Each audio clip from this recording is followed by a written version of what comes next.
My father punched me in the face, then dragged me out of my brother's promotion party by my hair, while 46 guests watched and did nothing. My brother clapped and said I deserved it while my sister-in-law worried about her expensive rug. They thought they had finally broken me. They thought that by humiliating me in front of the church elders and their business partners, I would finally submit to their demands. But they did not know that as I lay bleeding on the concrete driveway, I was not crying for help. I was already dialing the one phone number that would end their entire charade. I made one call, and by the next morning, their bank accounts were frozen, their mansion was seized, and their lives were in ruins. I am Jasmine, 32 years old, and for my entire life I have been the scapegoat in a family obsessed with image. My father Otis is a pastor and the president of a non-profit organization that supposedly helps at-risk youth. To the public, he is a saint. To me, he is a monster who uses scripture to justify his greed. Before I tell you how I brought down their empire of lies, let me know in the comments where you are watching from. Please hit like and subscribe if you believe that toxic family members do not deserve your loyalty just because they share your DNA. The night that changed everything started at my parents' newly renovated estate in an affluent suburb of Atlanta. The driveway was filled with luxury cars, most of them leased, just like the lifestyle my family projected. Inside, the air smelled of expensive cologne and hypocrisy. Crystal chandeliers glittered overhead, casting a warm glow on the faces of the community's elite. Doctors, lawyers, and deacons were all there to celebrate my brother Terrence. Terrence is the golden child. He is 35, charming, handsome, and completely incompetent. He has never held a real job for more than 6 months yet. Tonight was his inauguration as the new chief financial officer of the family foundation. I stood in the corner of the grand ballroom, clutching my purse, trying to make myself invisible. I knew the truth behind the celebration. The foundation was bleeding money. The renovation of this house had been paid for with funds meant for scholarships. I work as a forensic auditor for a major firm. I find hidden money and expose financial crimes for a living. My family hates my job because they know I can see right through them. I had only come to the party because my mother Betty begged me to keep up appearances. She said it would look bad if the whole family was not there. I should have known it was a trap. Halfway through the night, my father signaled for me to follow him into his study. The room was lined with mahogany bookshelves filled with books he never read. Terrence was already there, pouring himself a glass of aged scotch, looking smug in his tailored suit. My father closed the heavy oak door, locking out the sound of the jazz band and the laughter of the guests. Otis sat behind his massive desk and slid a document toward me. I did not even have to pick it up to know what it was. It was a loan guarantee for $2 million from a private lender. "Just sign it, Jasmine," my father said, his voice dropping the preaching tone he used in public. "We need a bridge loan to cover some overhead for the foundation. The bank is being difficult about my credit score, but yours is perfect." I picked up the paper and scanned the terms. The interest rate was predatory. But more importantly, the collateral listed was the foundation's community center, the one safe place for the kids in the neighborhood.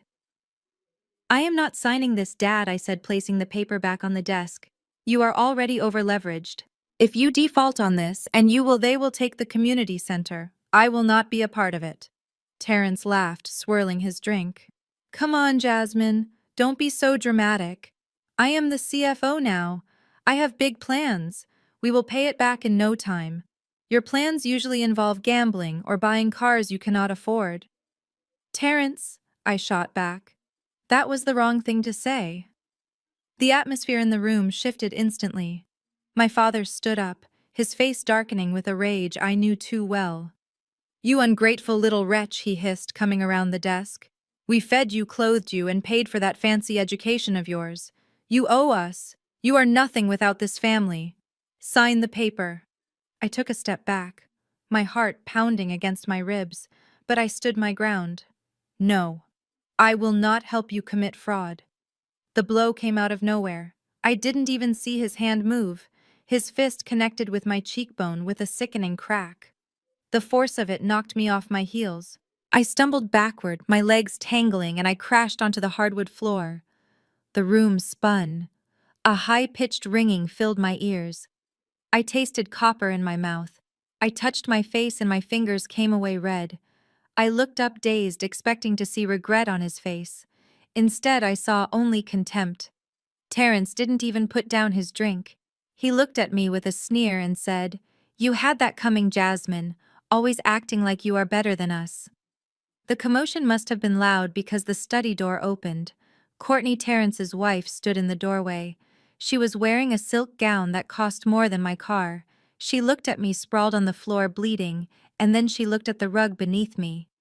"Oh my God, Otis!" she shrieked, but not out of concern for my safety. "Get her off the floor. She is dripping blood on my new Persian runner. Do you know how much that cost? It is authentic silk." My father reached down, but not to help me up. His thick fingers tangled into my natural hair, gripping the roots tight. A scream tore from my throat as he yanked me upward, not to my feet, but dragging me across the floor like a sack of garbage. I clawed at his hand, trying to relieve the pressure on my scalp, but he was too strong. He dragged me out of the study and into the main hallway. The music stopped. The conversation died. 46 pairs of eyes turned to watch. These were people I had known since childhood, people who claimed to be pillars of the community. My mother was standing near the buffet table. She saw her husband dragging her daughter by the hair, blood running down my chin. "Mom," I gasped, reaching a hand out toward her. She looked at me, her eyes wide with fear, but she didn't move. She didn't scream. She simply covered her mouth with a napkin and looked away, whispering, "Oh, Jasmine, why do you have to be so difficult? Why do you always provoke him?" The betrayal stung worse than the punch. My father dragged me past the stunned guests. I tried to dig my heels in, but my shoes slipped on the polished marble. My dress tore at the shoulder, exposing my skin. "Open the door!" "Terence," my father bellowed. My brother jogged ahead, opening the grand double front doors with a grin on his face. "This is what happens when you disrespect the family." "Jasmine, let this be a lesson." My father swung me forward, releasing my hair. I flew out onto the front porch, stumbling down the stone steps before collapsing onto the concrete driveway. My knees scraped against the rough surface, tearing skin. "Get out of here," my father shouted, his chest heaving. "And don't come back until you are ready to apologize and sign that paper." He slammed the heavy doors shut. I heard the lock click. Then, through the thick wood, I heard Terrence's voice. "Sorry about that, everyone. Just a little family misunderstanding. Let's get back to the party." And then the most chilling sound of all. Applause. They were clapping. They were going back to their champagne and their canapes as if I didn't exist. I sat there in the dark for a long time, the cold night air stinging my open wounds. My face throbbed with a pulse of its own. I felt small, broken, and utterly alone. For years I had protected them. I had fixed their tax returns, covered up their bad investments, and kept their secrets because I thought that was what family did. I thought if I worked hard enough, if I was useful enough, they would finally love me. But as I wiped the blood from my lip and looked at the closed doors of the mansion, I realized the truth. They didn't love me. They loved my utility. And now that I had refused to be used, I was trash to them. Something inside me snapped. It wasn't a break, it was a shift.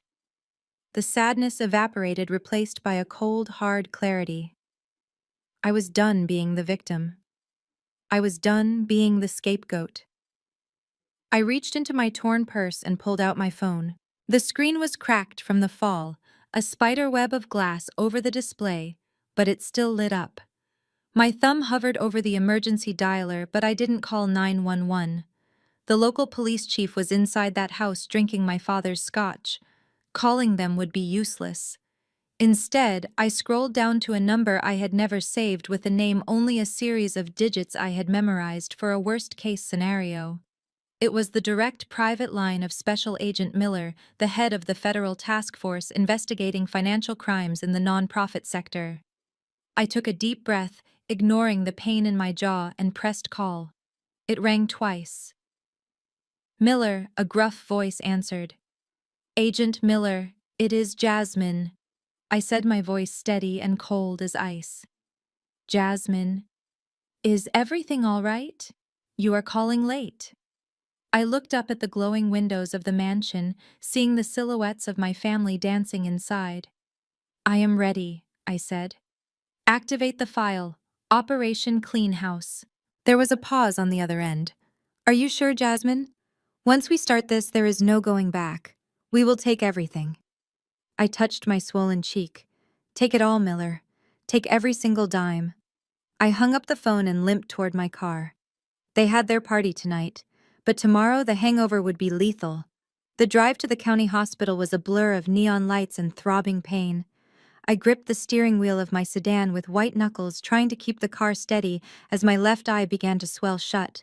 Every bump in the road sent a fresh wave of agony through my skull, but the physical pain was nothing compared to the cold, hollow ache in my chest. I was 32 years old, a senior forensic auditor who brought down corporate fraudsters for a living, and yet I was driving myself to the emergency room because my father had treated me like a rebellious child.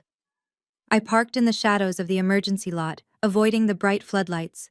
I did not want anyone to recognize Jasmine, the pastor's daughter, in this state. Checking my reflection in the rearview mirror was a mistake. The woman staring back at me looked like a stranger. My lip was split, dried blood caked on my chin, and a dark purple bruise was blossoming across my cheekbone. I looked like a victim. I hated that word. I had spent my entire career fighting for victims, ensuring they got justice. I never thought I would be one. Walking into the sterile, white waiting room, I kept my head down. The triage nurse, a kind-faced woman named Brenda, who I had seen at church once or twice, gasped when I approached the desk. "Honey," she whispered, leaning over the counter. "Who did this to you? We need to call the police." I shook my head immediately, wincing as the movement pulled at my bruised neck. "No police, Brenda. Please. Just put it down as a fall." I slipped on the stairs. She looked at me with sad, knowing eyes.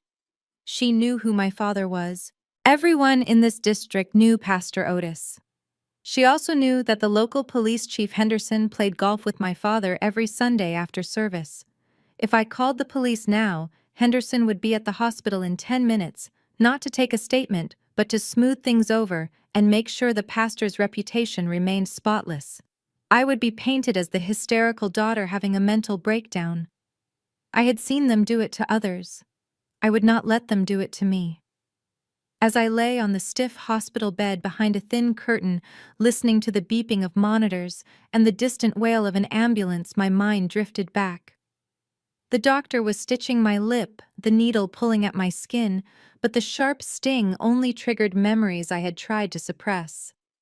This was not the first time they had hurt me, though it was the first time they had used fists.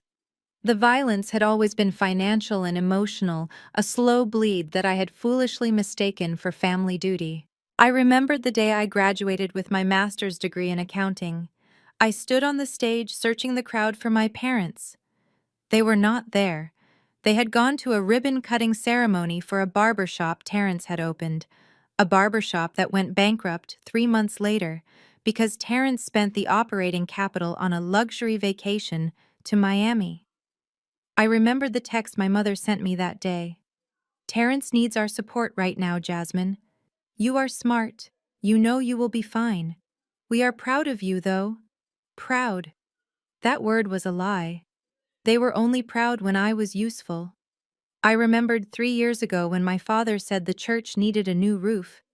He asked me for $50,000. I gave it to him, draining my savings because I wanted to be the good daughter. 2 weeks later, Courtney posted a picture of her new diamond tennis bracelet. The roof still leaked. When I asked about it, my father told me I lacked faith and that God provided in mysterious ways. I was the one who crunched the numbers. I knew God had nothing to do with their fraud. They called me a bean counter. They mocked my job, saying I was boring, that I lacked the charisma of the family. They did not realize that while they were busy being charismatic, I was busy learning how to trace every single penny they tried to hide. A vibration on the metal tray beside the bed snapped me back to the present. My phone. The screen was shattered, but the message was readable. It was from Terrence. I stared at the text, reading it 3 times to make sure the concussion was not making me hallucinate. It read, "You really upset Dad tonight. His hand is swollen from hitting you. You need to send $5,000 for his medical bill and for the distress you caused the family. Do not make us come find you." I let out a sound that was half laugh, half sob. The audacity was breathtaking. My brother, the man who had clapped while I was dragged across the floor, was demanding I pay for the pain in my father's hand. The hand that had disfigured my face. That text message was the final severing of the cord. The last thread of guilt, the last whisper of obligation, the last hope that they might one day love me, it all incinerated in that moment. I did not reply. I did not cry. My tears had dried up somewhere between the front porch and the hospital parking lot. I sat up, ignoring the dizziness. I grabbed my purse and pulled out the small encrypted flash drive I always kept on my keychain. It contained 3 years of forensic data. Bank statements, shell company registrations, tax evasion records, and the emails Terrence thought he had deleted.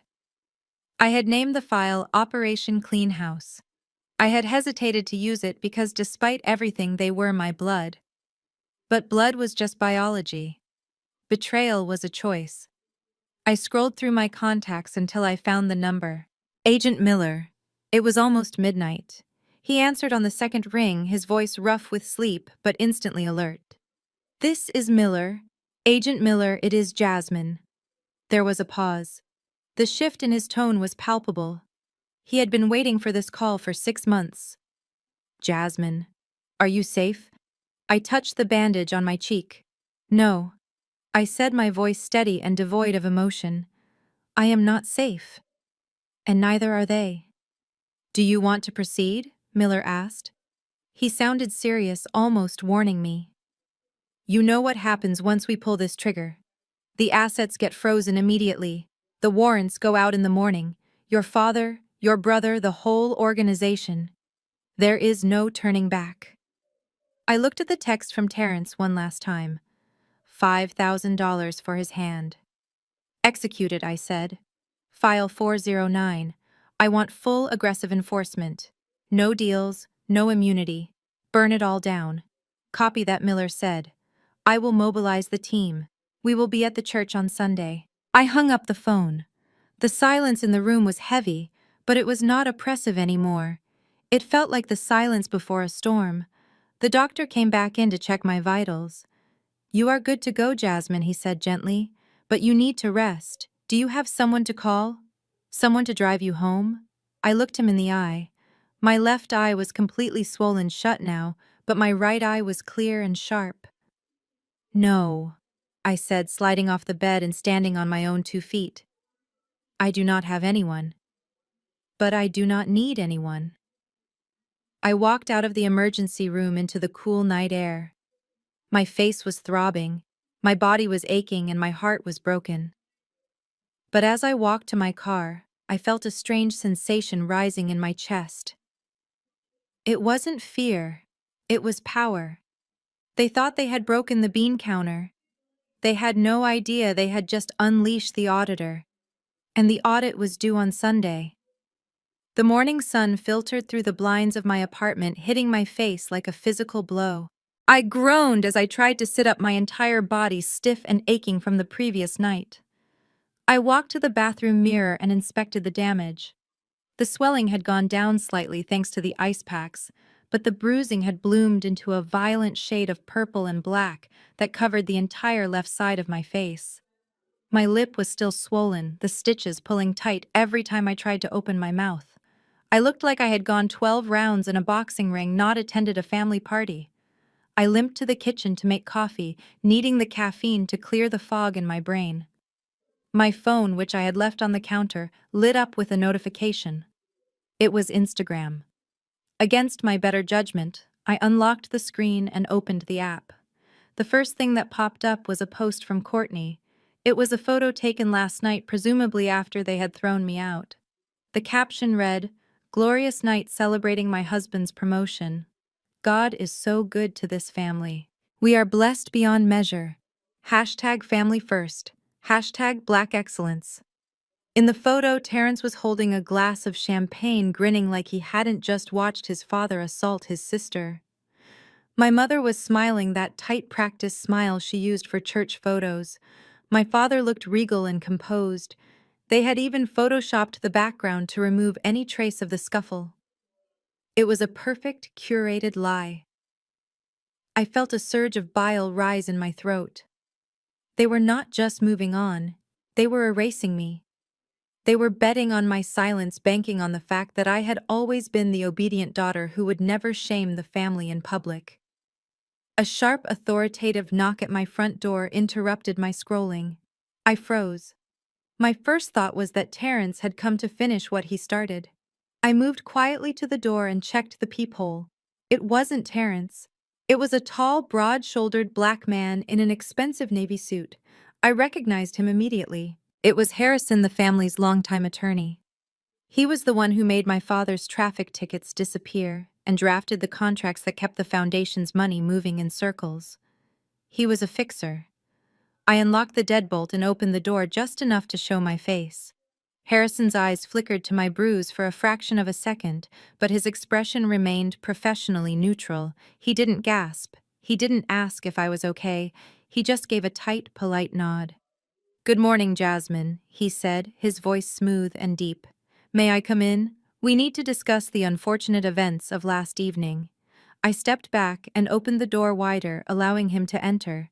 He walked in with the confidence of a man who owned every room he stepped into, placing his leather briefcase on my dining table. He looked around my apartment with a subtle sneer, judging the modest furniture and the lack of luxury. "My father sent you, didn't he?" I asked, leaning against the kitchen counter, because my legs were still trembling. Harrison clicked the latches on his briefcase open. "Your father is very concerned about you, Jasmine. He feels that emotions ran high last night and that mistakes were made on both sides. He wants to ensure that this family remains united." "Mistakes on both sides," I repeated, my voice rising. "He punched me in the face, Harrison. He dragged me by my hair across a hardwood floor." Harrison held up a hand, stopping me. "We are not here to litigate the past, Jasmine. We are here to secure the future. Your father is willing to overlook your disrespect and the disruption you caused at the party. He is even willing to cover your medical expenses and provide a small stipend to help you get back on your feet, provided we can come to an understanding." He pulled a thick document out of his briefcase and slid it across the table toward me. "What is this?" I asked, staring at the crisp white paper. "It is a standard non-disclosure agreement," Harrison explained, uncapping a gold fountain pen. "It states that you will not discuss, publish, or share any details regarding the internal affairs of the Sterling family or the Hope for Youth Foundation. It also includes a clause that prevents you from pursuing any legal action regarding the alleged incident last night. In exchange, the family will not pursue legal action against you for defamation or the potential financial damages caused by your scene at the party." I looked at him, stunned by the audacity. They were not just trying to buy my silence, they were threatening to sue me for getting beaten up. "And if I don't sign?" I asked quietly. Harrison sighed, a sound of mock sympathy. "Then your father will be forced to cut you off completely. You will be removed from the family trust, though we both know there isn't much in there for you anyway. More importantly, the family will have to release a statement clarifying that you have been struggling with mental health issues and instability. It would be very damaging for your career as an auditor if word got out that you were emotionally compromised." It was a threat, a clear, cold threat to destroy my professional reputation if I spoke up. I walked over to the table and picked up the document. My hands were shaking, but not from fear. They were shaking from adrenaline. I read the legal jargon carefully. It was comprehensive. It specifically forbade me from speaking to law enforcement or regulatory agencies about the foundation's finances. My auditor's brain kicked into high gear. Harrison, in his arrogance, had just made a fatal error. By asking a witness to a crime to sign a contract buying their silence, and by including clauses about concealing financial data, he was committing a federal crime. This document was not a shield for them, it was a smoking gun. It was tangible proof of obstruction of justice and witness tampering. I knew exactly what I had to do. I had to play the part. I had to be the scared, defeated daughter they expected me to be. I sat down at the table, letting my shoulders slump. I stared at the paper, letting a single tear escape from my right eye. "I just want this to be over," I whispered, making my voice sound small and broken. "I don't want to lose my family. I don't want people to think I'm crazy." Harrison softened, thinking he had won. "It is for the best, Jasmine. Just sign and we can put this ugly chapter behind us. Your father loves you. He just needs loyalty." I picked up the pen. My hand hovered over the signature line. If I signed this, it would be void anyway because it was a contract to cover up a crime. But the act of them coercing me to sign it was the evidence Agent Miller needed to elevate this case from simple fraud to a racketeering conspiracy. I pressed the pen to the paper and signed my name. Jasmine Sterling. Harrison smiled, a shark baring its teeth. He pulled the document away, checked the signature, and placed his copy in his briefcase. He left a duplicate copy on the table for me. "You made the right choice, Jasmine," he said, snapping the briefcase shut. "I will let your father know you are being cooperative. Get some rest. You look terrible." He walked out of my apartment without looking back. I listened to his heavy footsteps retreating down the hallway. I waited until I heard the elevator ding and the doors slide shut. The moment he was gone, my posture straightened. The tears stopped instantly. I walked to the door and locked it, throwing the deadbolt with a loud clack. I went back to the table and picked up my copy of the NDA. I scanned it immediately with my phone, the high-resolution camera capturing every clause, every threat, and my shaky signature at the bottom. I opened the encrypted messaging app I used to communicate with Agent Miller. I attached the file and typed a short message. "They just tried to buy my silence." Attorney Harrison presented me with this NDA, threatening my career if I reported the assault or the financial discrepancies. Obstruction of justice, witness tampering, add it to the pile. I hit send. A moment later, 3 dots appeared, then a reply from Miller. "We have them. This connects the lawyer to the conspiracy. It proves intent to conceal. Good work, Jasmine. Stay inside. We are moving the timeline up." I put my phone down and looked at the NDA one last time before shredding the physical copy. I walked to the window and looked out at the city skyline. Somewhere out there, my family was probably toasting to their victory, thinking they had neutralized the threat. They thought they had buried me. They didn't realize they were actually seeds, and I was about to grow a jungle of consequences that would suffocate them all. The calm before the storm was over. Now the rain was about to fall. And it was going to wash away everything they had built. The glow of 327-inch monitors was the only light in my office. While the rest of the world was waking up to a sunny Tuesday morning, I was deep in the digital catacombs of the Hope for Youth Foundation.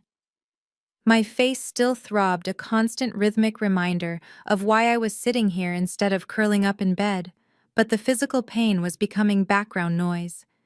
It was being drowned out by the sheer, unadulterated focus of the hunt. I was not just Jasmine the daughter anymore. I was Jasmine the forensic auditor, and I was dissecting my family's life with the cold precision of a surgeon. Agent Miller had given me the green light to assist in the preliminary tracing while his team secured the warrants. He needed me to identify the most active accounts to freeze first. It did not take long. My father and brother were arrogant, and arrogance makes people sloppy. They thought because they were the signatories, no one would ever look at the raw data. I pulled up the ledger for the fiscal year. On the surface, it looked legitimate. There were categories for community outreach scholarship funds and building maintenance. But when I drilled down into the vendor payments, the ROT was everywhere. I found a recurring monthly payment of $4,000 to a company called Elite Transport Services. A quick cross-reference with the State Business Registry showed that Elite Transport Services was registered to a P.O. box in a strip mall, and its sole officer was Terrence. There were no transport services. He was paying himself a salary on top of his salary to lease his own luxury car back to the nonprofit. Then I found the credit card statements. This was where the greed was most visceral. I saw a charge for $12,000 at a boutique in Buckhead. In the accounting software, it was labeled as textbook supplies for the after-school program. I clicked on the scanned receipt image. It wasn't textbooks, it was a vintage Hermes Birkin bag. The date on the receipt matched my sister-in-law Courtney's birthday. I saw charges for the Wynn Hotel in Las Vegas totaling $15,000 over a weekend, labeled as Youth Leadership Conference. A quick Google search confirmed there were no leadership conferences in Vegas that weekend, but there was a heavyweight boxing match. They were not just skimming off the top, they were shoveling money out of the foundation as fast as donors could shovel it in. They were stealing from the very children they claimed to protect using the faces of poor black kids on brochures to fund their high-fashion lifestyle. I felt a cold rage settle in my stomach. I opened the terminal that connected directly to the Financial Crimes Enforcement Network. Because the investigation was now officially flagged as potential money laundering and tax fraud, we had the authority to initiate an immediate administrative freeze on personal assets linked to the suspect entities. I typed in Terrence's social security number, then Courtney's, then my father's. The system prompted me for confirmation. Initiate Level 1 Asset Freeze. Reason suspected misappropriation of charitable funds. My finger hovered over the Enter key. I thought about the text message demanding $5,000 for my father's bruised hand. I thought about Courtney worrying about her rug while I bled. I pressed Enter. The screen flashed green. Command accepted. Notification sent to banking institutions. I leaned back in my chair and took a sip of cold coffee. It was done. The digital guillotine had dropped. Now I just had to wait for the head to roll. Across town at exactly 12:30 in the afternoon, Terrence and Courtney were walking into Le Jardin, one of the most pretentious French restaurants in the city. I knew they were there because Courtney had checked in on Facebook, captioning the post as a power lunch with the Andersons. The Andersons were a wealthy white couple who sat on the board of several major charities. Terrence and Courtney were desperate to impress them, desperate to be welcomed into their inner circle of old money. I could picture the scene perfectly. They would be seated at a prime table near the window.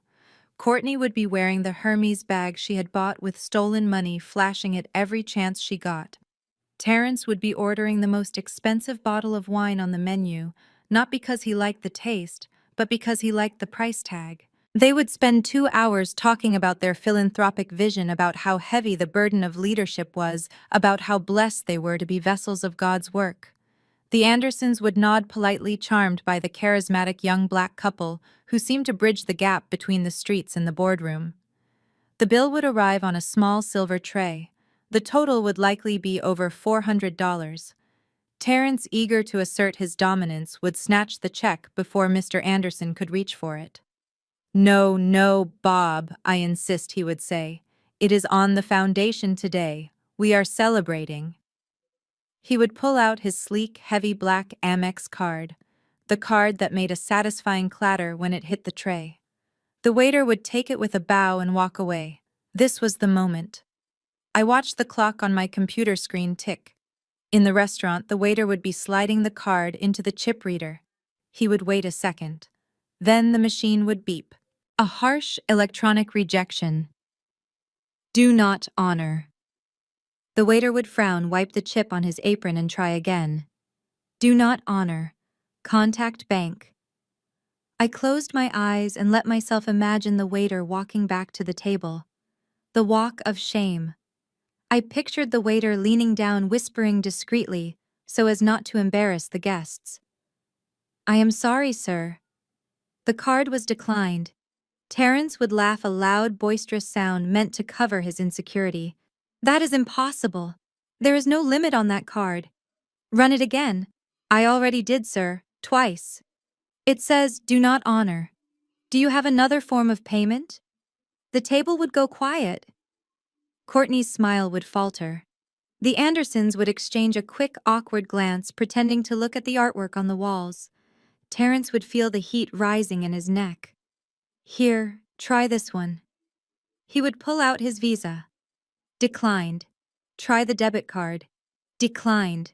By now, the silence at the table would be deafening. The Andersons would be shifting in their seats, realizing that this power couple was powerless. Courtney, do you have your card? Terrence would ask, his voice tight with panic. Courtney would dig through her stolen handbag, producing her gold card. The waiter would take it. Declined. In my office, I refreshed the banking log. I saw the attempts appearing in real time. Transaction denied. Transaction denied. Transaction denied. Back at the restaurant, the humiliation would be complete. Terrence would be sweating now, his tailored suit feeling suddenly too tight. He would stand up, knocking his chair back. Excuse me, I need to make a call. The bank must be having a system error. This is ridiculous. Do you know who I am? He would storm out to the lobby, leaving Courtney alone to face the pitying stares of the Andersons. He would dial the concierge number for the bank, ready to scream at some low-level customer service representative.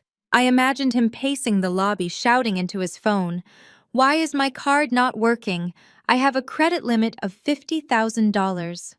And then the voice on the other end of the line would deliver the news that would turn his anger into ice-cold fear.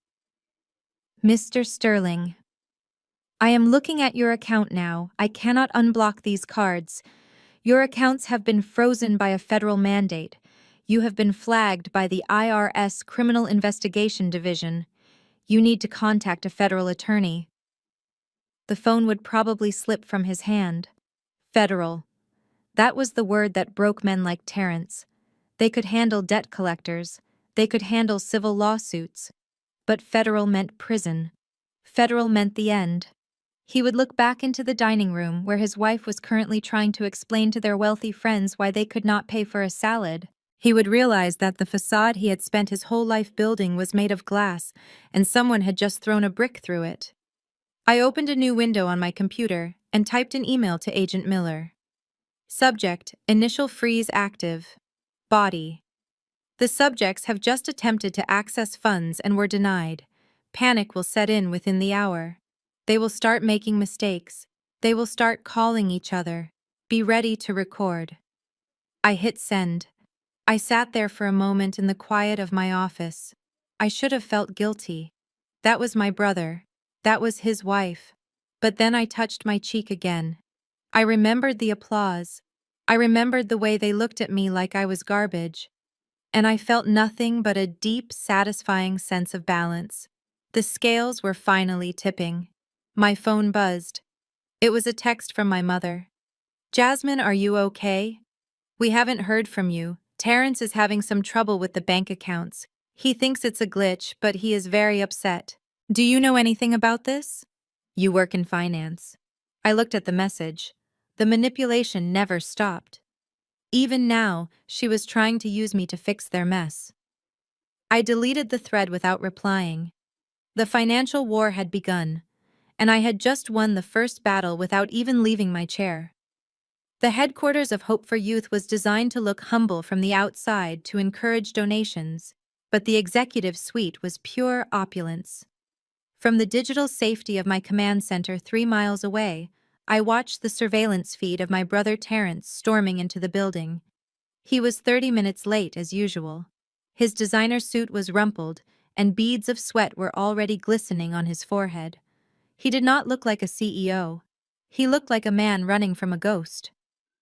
I adjusted my headset, turning up the volume on the microphone I had covertly installed in his office months ago. At the time, I told him it was part of a new security system to protect against break-ins.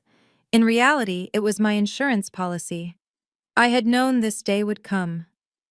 Through the grainy black and white video, I saw Mrs. Higgins, the office manager, intercept him in the hallway. Mrs. Higgins was a 60-year-old widow who kept the place running while Terrence played golf. She looked worried, clutching a stack of payroll checks against her chest. "Mr. Sterling," she said, her voice trembling slightly through my speakers. "The bank just called. They said the payroll transfer was rejected.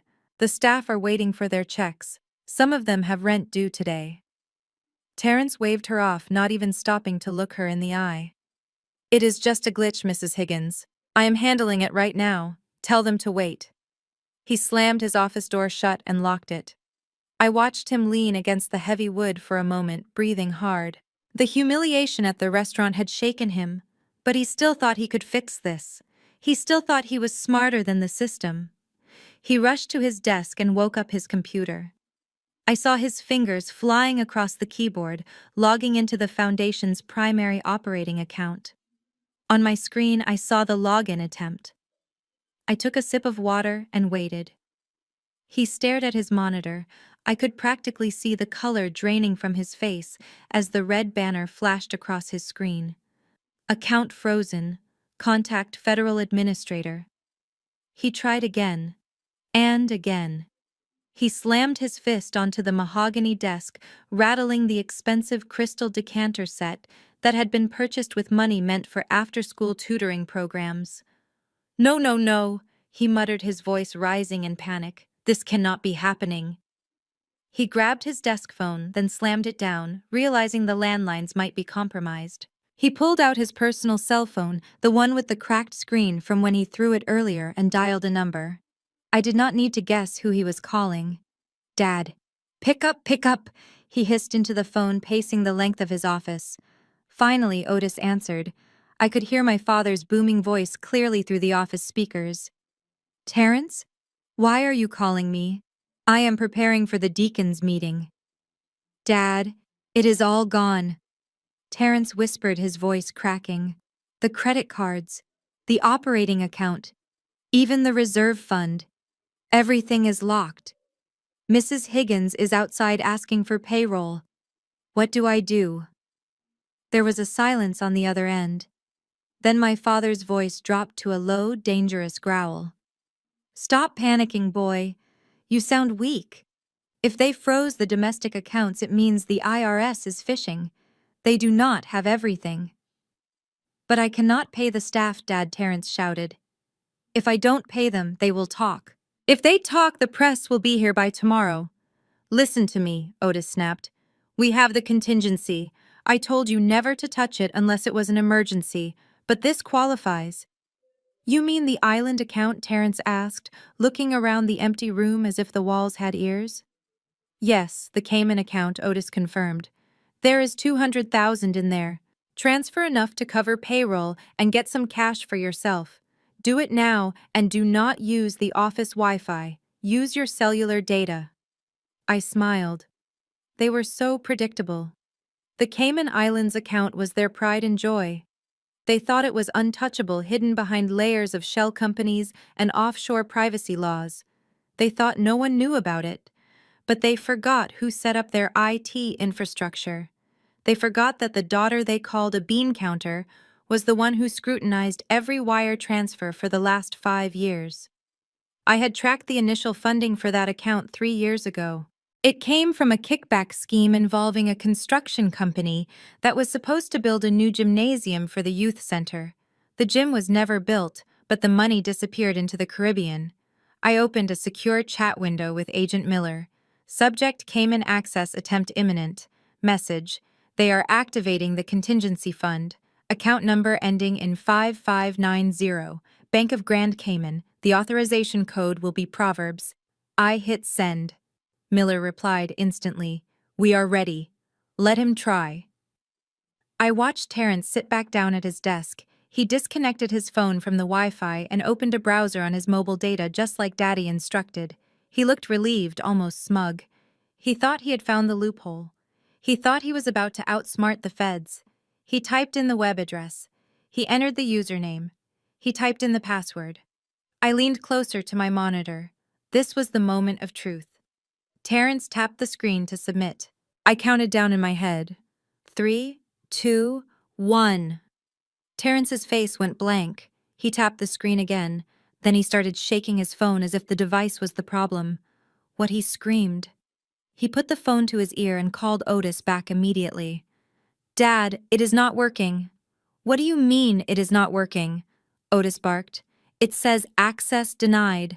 Account suspended, pending international investigation. Dad, it says Interpol. The silence that followed was heavy and terrified. Interpol.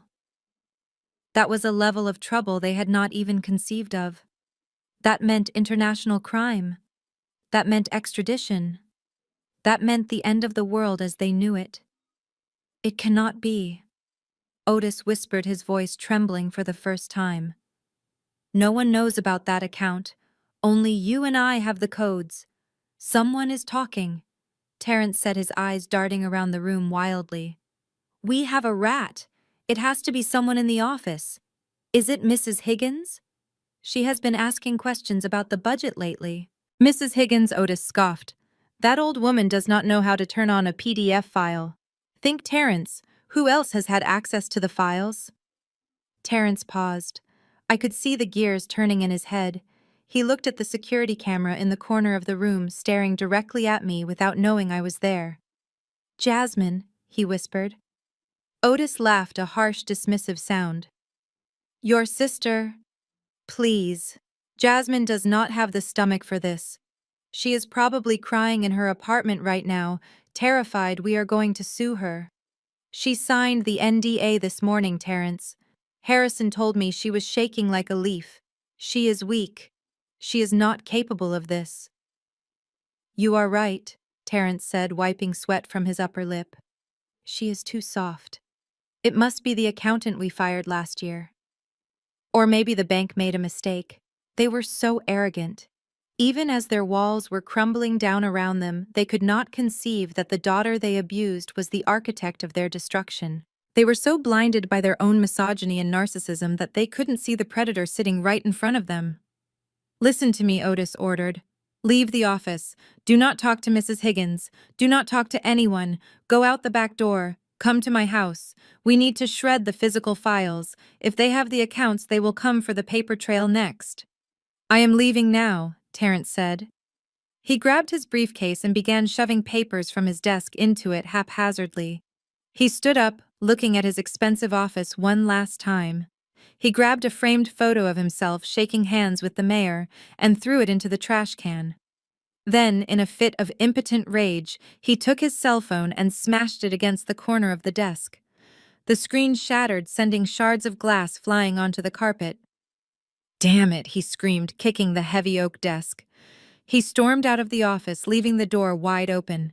I switched camera feeds following him as he ran down the back hallway, avoiding the reception area where the employees were still waiting. He pushed through the emergency exit, setting off a silent alarm that only I could see, and sprinted toward his car. I sat back in my chair, a cold smile playing on my lips. Go ahead, run to Dad, I whispered to the empty room. Run home to the mansion. That is exactly where we want you. I picked up my phone and sent another message to Miller. Target is on the move. He is heading to the primary residence to destroy evidence. He has physical files in his possession. Otis has instructed him to shred documents. You have probable cause for immediate entry. Miller replied with a single emoji. A thumbs up. I closed the laptop. My work here was done for now.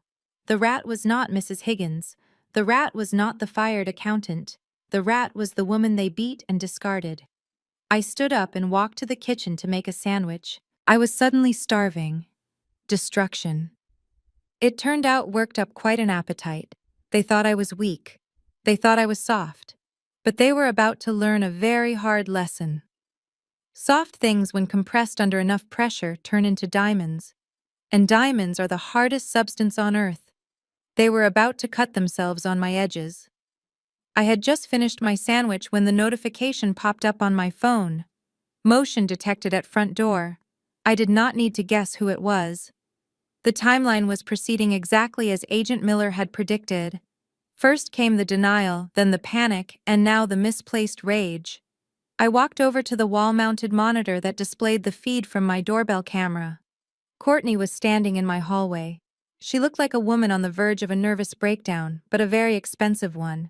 Her blonde hair was slightly disheveled, and she was banging on my door with the heel of her hand. She was still wearing the outfit from the lunch she had just been humiliated at, though her designer jacket was now hanging loosely off one shoulder. "Open this door, Jasmine," she screamed, pounding the wood with a rhythmic, frantic intensity. I know you are in there. You think you are so smart with your little computer tricks? Undo whatever you did to my cards right now. I stood in the silence of my living room, sipping my water, watching her unravel. It was fascinating to watch the mask slip. For years, Courtney had played the role of the sweet, charitable sister-in-law. She was the one who always asked if I was okay in a tone that suggested I was mentally unstable. She was the one who would touch my hair without asking and make comments about how exotic I looked. Now the veneer of politeness was gone, revealing the ugly entitlement underneath. She kicked the door, leaving a scuff mark from her designer heel. "I knew you would do something like this," she shrieked, her voice echoing in the quiet hallway of my apartment building. "You have always been jealous of me. You are jealous that I married your brother. You are jealous that I have the life you could never have. It is so pathetic, Jasmine. Just because you are miserable and alone does not mean you get to drag us down into the gutter with you." I leaned closer to the screen. There it was. The microaggression she had been suppressing for years. The assumption that my life, my black excellence, my independence was somehow lesser than her status as a wife living off stolen money. She viewed my apartment, my career, and my solitude as the gutter simply because it did not look like her manicured, fraudulent reality. I pressed the talk button on the intercom system. My voice came out clear and calm through the small speaker outside, cutting through her hysteria. "Go home, Courtney," I said. "You are embarrassing yourself." She jumped back, startled by the voice, but then she leaned into the camera, her face distorted by the fish-eye lens. Her eyes were wild, manic. Embarrassing myself, she laughed, a high-pitched, incredulous sound. "You are the one who should be embarrassed, hiding in here like a coward. You think you can ruin my lunch? You think you can freeze my money? That is my money, Jasmine. My husband earned that money. You are just a bitter little girl who cannot stand seeing us shine." She was so loud that I saw the door across the hall crack open. Mrs. Gable, my elderly neighbor who spent most of her time knitting and watching true crime documentaries, peeked her head out. She looked at Courtney, then at the camera, and pulled her door open wider. Then I saw the young couple from apartment 4B step out into the hallway. Courtney did not notice them. She was too focused on the camera lens, spitting her venom at me. "You are a thief, Jasmine," she yelled. "You stole my access. I am going to call the police. I am going to tell them you hacked my accounts. I will have you arrested for cyberstalking." I pressed the talk button again. "The police are already involved, Courtney," I replied, keeping my voice level. "But if I were you, I would be more worried about the FBI. Why don't you go home and ask Terrence where the down payment for that Range Rover parked downstairs really came from? Ask him about the Youth Scholarship Fund. Ask him about the Cayman Islands." She froze. Her mouth hung open for a second, the color draining from her face. The mention of the Range Rover hit a nerve. She loved that car. She built her entire personality around that car. And deep down in the place where she kept her darkest secrets, she knew they couldn't afford it on a non-profit salary. "What did you say?" she whispered, looking around as if the walls were listening. I continued, relentless. "Ask him about the shell companies, Courtney. Or better yet, ask yourself why you signed the incorporation papers for Elite Transport Services. You are the registered agent, aren't you? That makes you liable." Her eyes went wide. She stepped back from the door, her hands trembling. "You are lying," she stammered, but the conviction was gone from her voice. "You are trying to scare me." "I am not trying to scare you," I said. "I am trying to warn you. You are making a scene in a federal investigation, and you have an audience." Courtney spun around. For the first time, she noticed the hallway was not empty. Mrs. Gable was standing there with her phone raised, recording everything. The couple from 4B were also filming, whispering to each other. Courtney looked at them, then down at herself. She realized what she looked like. A privileged, hysterical woman screaming at a closed door in a building she had just called a gutter. "Stop filming me!" she shouted at Mrs. Gable, lunging toward her. "You do not have permission to film me, Mrs." Gable didn't flinch. She just held the phone steadier. "Honey, you are in a public hallway screaming your head off. You gave everyone permission the minute you started banging on that door." Courtney let out a frustrated scream, stomping her foot like a toddler. She looked back at my door, her eyes filled with hate. "This isn't over, Jasmine," she yelled, pointing a manicured finger at the camera. "You will hear from my lawyer. I will sue you for defamation. I will take everything you have." She turned and ran down the hallway, her heels clacking loudly against the tile. I watched on the monitor as she pushed past the neighbors, covering her face with her hand, fleeing the scene of her own destruction. I waited until I heard the heavy fire door at the end of the hall slam shut. Then I watched Mrs. Gable walk over to my door and ring the bell properly. I opened the door. Mrs. Gable looked at me, her eyes twinkling with excitement. "I got it all, sugar," she said, waving her phone. "The threats, the racism, the admission that she thinks the money is hers. Do you want me to send it to you? Or should I just post it on the neighborhood watch page?" I smiled, a genuine smile this time. "Send it to me, Mrs. Gable. It is evidence, but feel free to post it too. I think the community deserves to know who their local celebrities really are."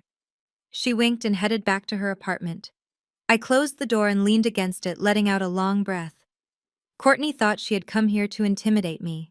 She thought she could use her volume and her status to bully me into submission. Instead, she had just handed me another nail for her coffin. She threatened to sue me for defamation. It was almost funny. In a defamation case, truth is the absolute defense. And I had nothing but the truth. I walked back to my computer. Agent Miller had messaged me. "Audio picked up from your location. We heard everything. That was textbook harassment. We can add a restraining order to the pile if you want." I typed back, "No need. Let her run. She is going back to Terrence now. They are going to turn on each other. Fear makes people selfish." I looked out the window, watching Courtney's Range Rover peel out of the parking lot, nearly hitting a delivery truck. She was driving recklessly. She was panicked. The dominoes were falling faster than I expected. They were not just losing their money, they were losing their minds. And the best part was, I didn't have to lift a finger. I just had to lock my door and let them destroy themselves. Sunday morning at the Greater Hope Tabernacle was not just a religious service, it was a theatrical production starring my father. The sanctuary was packed to capacity, filled with 1,200 souls seeking salvation, unaware they were financing a criminal enterprise. Sunlight streamed through the stained glass windows, casting multicolored beams onto the polished oak pews and the velvet-lined collection plates. The air was thick with the scent of expensive perfume and old hymnals. I was not sitting in my usual spot in the third row. Instead, I was sitting in my home office, watching the live stream on my largest monitor, a mug of tea in my hand, waiting for the final act of the tragedy to begin.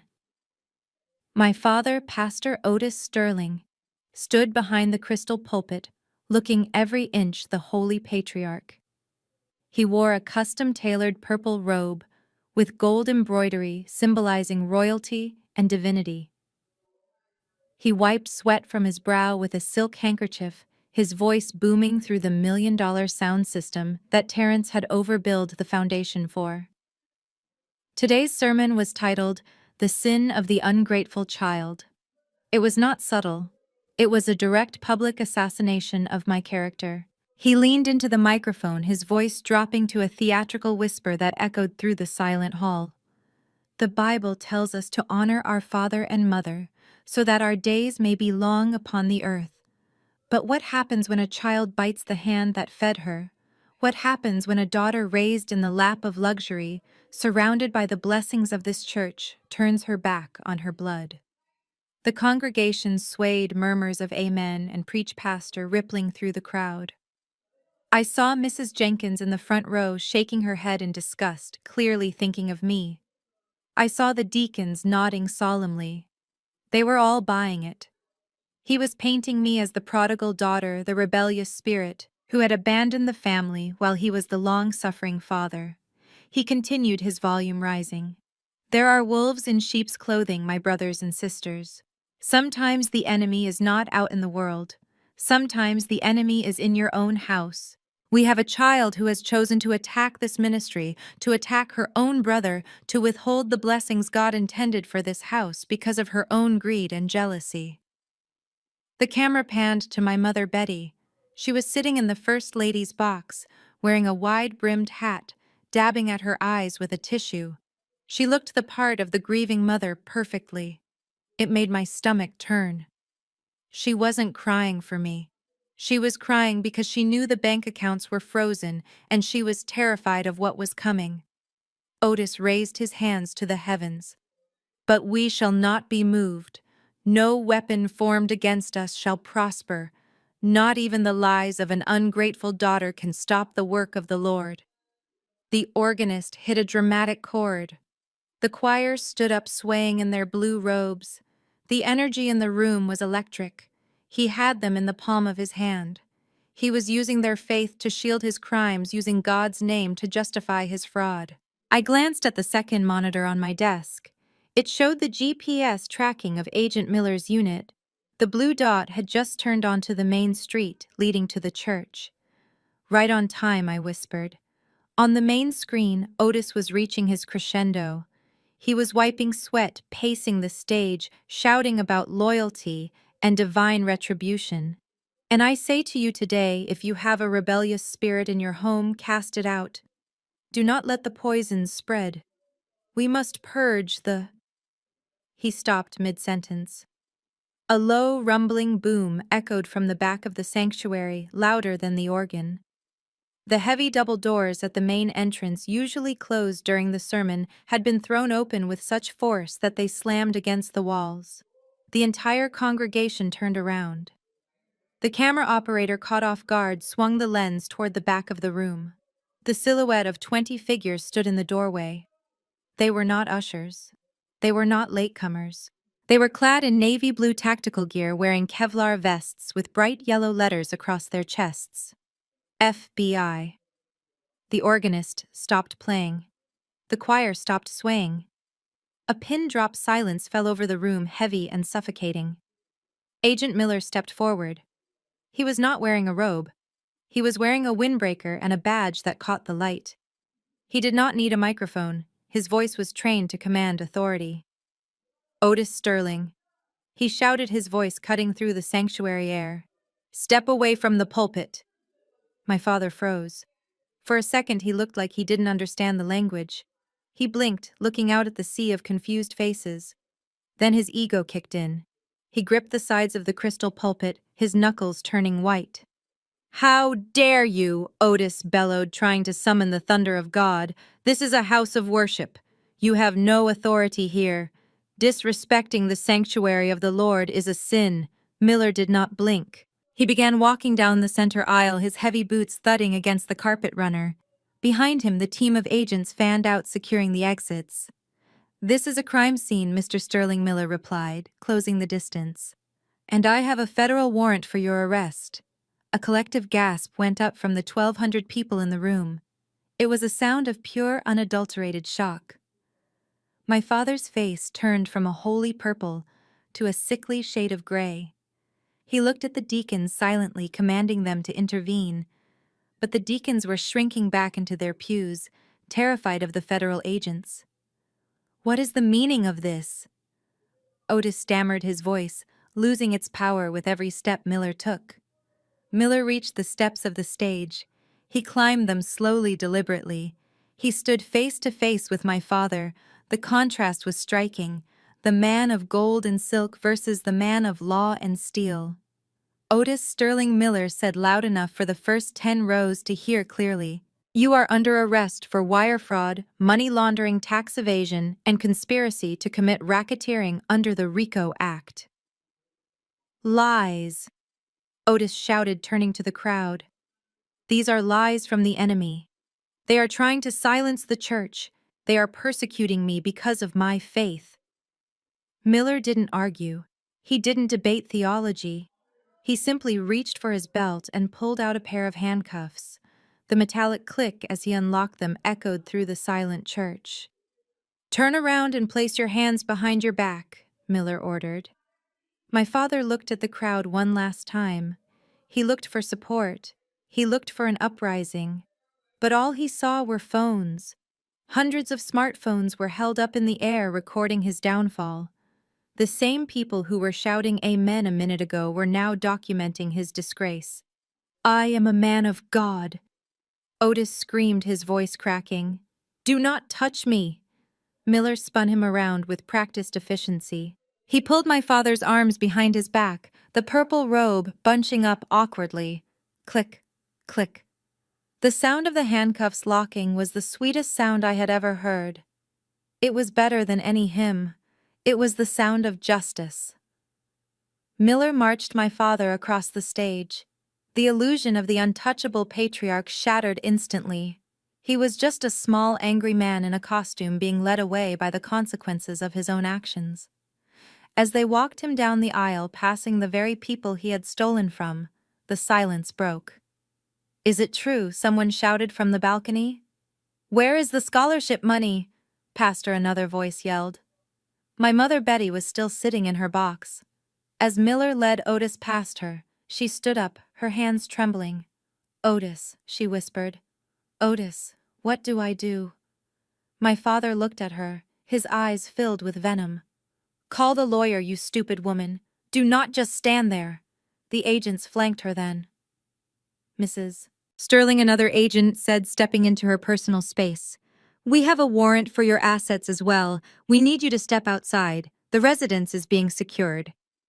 I watched my mother collapse back onto the bench, burying her face in her hands. The image of the perfect Holy Family had dissolved into a scene of chaos and shame. The live stream feed began to shake as the camera operator realized he should probably stop filming, but he didn't cut the feed. He zoomed in on the empty pulpit.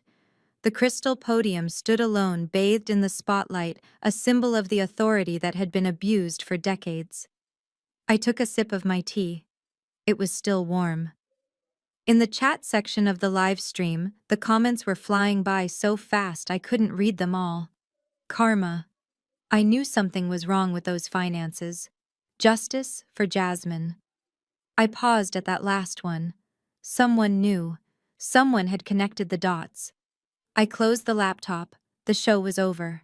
The sermon on the ungrateful child had ended with the father in chains. It was poetic. It was biblical. He had spent years preaching about the apocalypse, about the day of judgment, when all secrets would be revealed. He just never thought that his judgment day would come on a Sunday morning in Atlanta, and that the judge would be his own daughter. I stood up and walked to the window. Outside, the world was continuing as normal. Birds were singing, cars were driving by, but for the Sterling family, the world had just ended. I felt a lightness in my chest that I hadn't felt in years. The heavy blanket of their expectations, their judgment, their hypocrisy, it was all gone. The phone on my desk rang. It was Miller. "We have him, Jasmine. He is in custody. We are heading to the station. Are you ready for the next phase?" I looked at the blank screen where my father's face had been moments ago. "I was born ready, Miller. Let's finish this." I grabbed my keys. It was time to go to the police station, not to bail him out, but to watch him realize that no amount of prayer could unlock a federal jail cell. The observation room at the federal building was cold and smelled faintly of stale coffee and ozone. I stood in the dark, my arms crossed over my chest, staring through the thick pane of one-way glass into interrogation room 1. It was a surreal experience to stand on this side of the mirror. For years, my family had looked at me like I was invisible, like I was a piece of furniture in their grand life. Now I was the only one who could see everything, and they were the ones on display. Inside the stark gray room, my brother Terrence sat hunched over a metal table. The golden child, the prince of the Sterling dynasty, looked like a frightened little boy. His expensive Italian suit jacket was crumpled on the floor in the corner. His tie was loosened, hanging around his neck, like a noose he had tied himself. Sweat had soaked through his dress shirt, creating dark patches under his arms. Agent Miller sat across from him, perfectly calm, flipping through a file folder with agonizing slowness. I watched Terrence's leg bouncing nervously under the table. He kept looking at the door, then at the mirror, unaware that I was standing right there, watching his collapse. Miller finally spoke, his voice coming through the speaker in my room with crystal clarity. "We have the logs from the Cayman Islands, Terrence. We know about the transfer attempts you made this morning. We know about the shell companies, Elite Transport Services, Sterling Consulting. It is all here." Terrence let out a sob that sounded more like a choke. He wiped his nose with the back of his hand. "I did not do it," he stammered, his voice high and thin. "It wasn't my idea. I just signed the papers. That is all I did. I just signed where they told me to sign." Miller leaned forward. "Who is they, Terrence? You are the CEO. You are the CFO. Your name is on every document." "It was Dad," Terrence screamed, slamming his hand on the table. "It was all Otis. He set it up. He told me how to move the money. He said it was standard practice for tax optimization. I do not know anything about accounting. I just wanted to make him proud. He forced me into this role. I wanted to open a restaurant, but he made me run the foundation." I shook my head slowly. It took less than 2 hours for Terrence to sell out the father he claimed to worship. All that talk about loyalty, about family legacy, it evaporated the moment he realized he couldn't buy his way out of this room. "He is a bully," Terrence continued, tears streaming down his face now. "He hits people. You saw what he did to Jasmine. He hits me too. He threatened to cut me off if I didn't move the money offshore. Please, I am a victim here. I am just a puppet." Miller looked at the mirror, making eye contact with me, even though Terrence couldn't see it. He gave a subtle nod. I signaled the technician to switch the audio feed to interrogation room 2. My father was a different story. Otis was not crying. He was sitting bolt upright, his posture rigid, his hands clasped on the table as if he were about to lead a prayer. He looked at the 2 junior agents across from him with pure disdain. "This is a misunderstanding of biblical proportions," Otis boomed, trying to summon the authority he used in the pulpit. "I am a spiritual leader.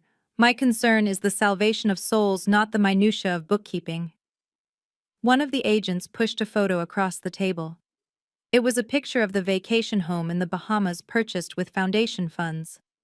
"And this, Mr. Sterling?" the agent asked. "Is this for the salvation of souls?" Otis didn't even blink. "That is a retreat center for burnt-out clergy. It is a ministry asset. If there are financial irregularities, you need to speak to my son. Terrence is the chief financial officer. He handles all the transactions. I have tried to guide him, but he is greedy. He has always been weak-willed. I suspect he has been skimming from the ministry to fund his lavish lifestyle and that high-maintenance wife of his." My jaw tightened. I watched my father throw his golden child under the bus without a moment of hesitation. He didn't care about Terrence. He didn't care about anyone. He would sacrifice his own flesh and blood to keep his reputation intact. He was painting himself as the naive, trusting pastor betrayed by a greedy son.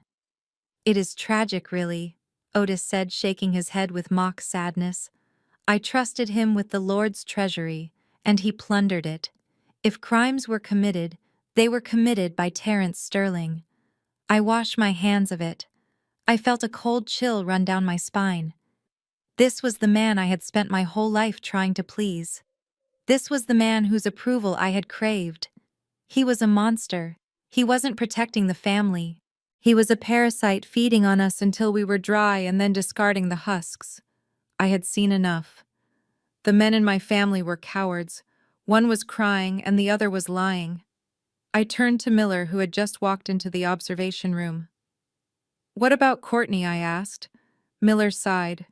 "She is in room 3. She is playing the dumb housewife card. Says she doesn't know what a shell company is. Says she thought the money came from book sales." I laughed, a harsh sound in the quiet room. "Courtney has an MBA, Miller. She knows exactly what a shell company is. She drafted the bylaws for 3 of them." Miller handed me a visitor badge. "Do you want to go in?" I took the badge and clipped it to my blazer. "Yes, I want her to look me in the eye." I walked down the hallway, the sound of my heels clicking on the linoleum echoing the rhythm of my heartbeat. I stopped in front of the heavy steel door marked Interview Room 3. I took a deep breath, composing my face into a mask of professional indifference. I pushed the door open and stepped inside. Courtney was sitting at the table, her head in her hands. When she heard the door open, she looked up, expecting another federal agent. When she saw it was me, her expression went through a complex series of gymnastics. First shock, then anger, and finally a desperate, calculating hope. She looked terrible. Her mascara had run down her cheeks in black streaks. Her hair was a mess. The arrogance she had displayed at my apartment door was gone, replaced by the feral look of a trapped animal. "Jasmine," she gasped, standing up and reaching for me. "Thank God you are here. You have to help me. These people are crazy. They are saying terrible things." I didn't move. I didn't reach back. I stood by the door, my arms at my sides. "Sit down, Courtney," I said calmly. She froze, sensing the coldness in my voice, and slowly sank back into her chair. "Jasmine, listen to me," she said, her voice dropping to a conspiratorial whisper. "You know how Terrence is. You know I didn't have anything to do with the business. I just signed what he told me to sign. I was trying to be a good wife, just like you were trying to be a good daughter. We are victims of these men, Jasmine. Us girls need to stick together." I stared at her, marveling at her ability to pivot. An hour ago, I was a jealous, bitter gutter rat. Now I was her sister, her ally against the patriarchy. "You signed the incorporation papers for Elite Transport, Courtney," I said. "I saw your signature. I saw the notary stamp. You are the registered agent." She waved her hand dismissively. "That was just paperwork. Terrence said it was for tax purposes." I didn't know he was stealing. "Jasmine, you have to talk to them. You are an auditor. You can explain that I didn't understand what I was signing. You can tell them I am innocent." She looked at me with wide, pleading eyes, the same eyes that had looked at me with disgust when I was bleeding on her rug. "You stood on the stairs, Courtney," I said softly. "You watched my father drag me by my hair, and you worried about your rug."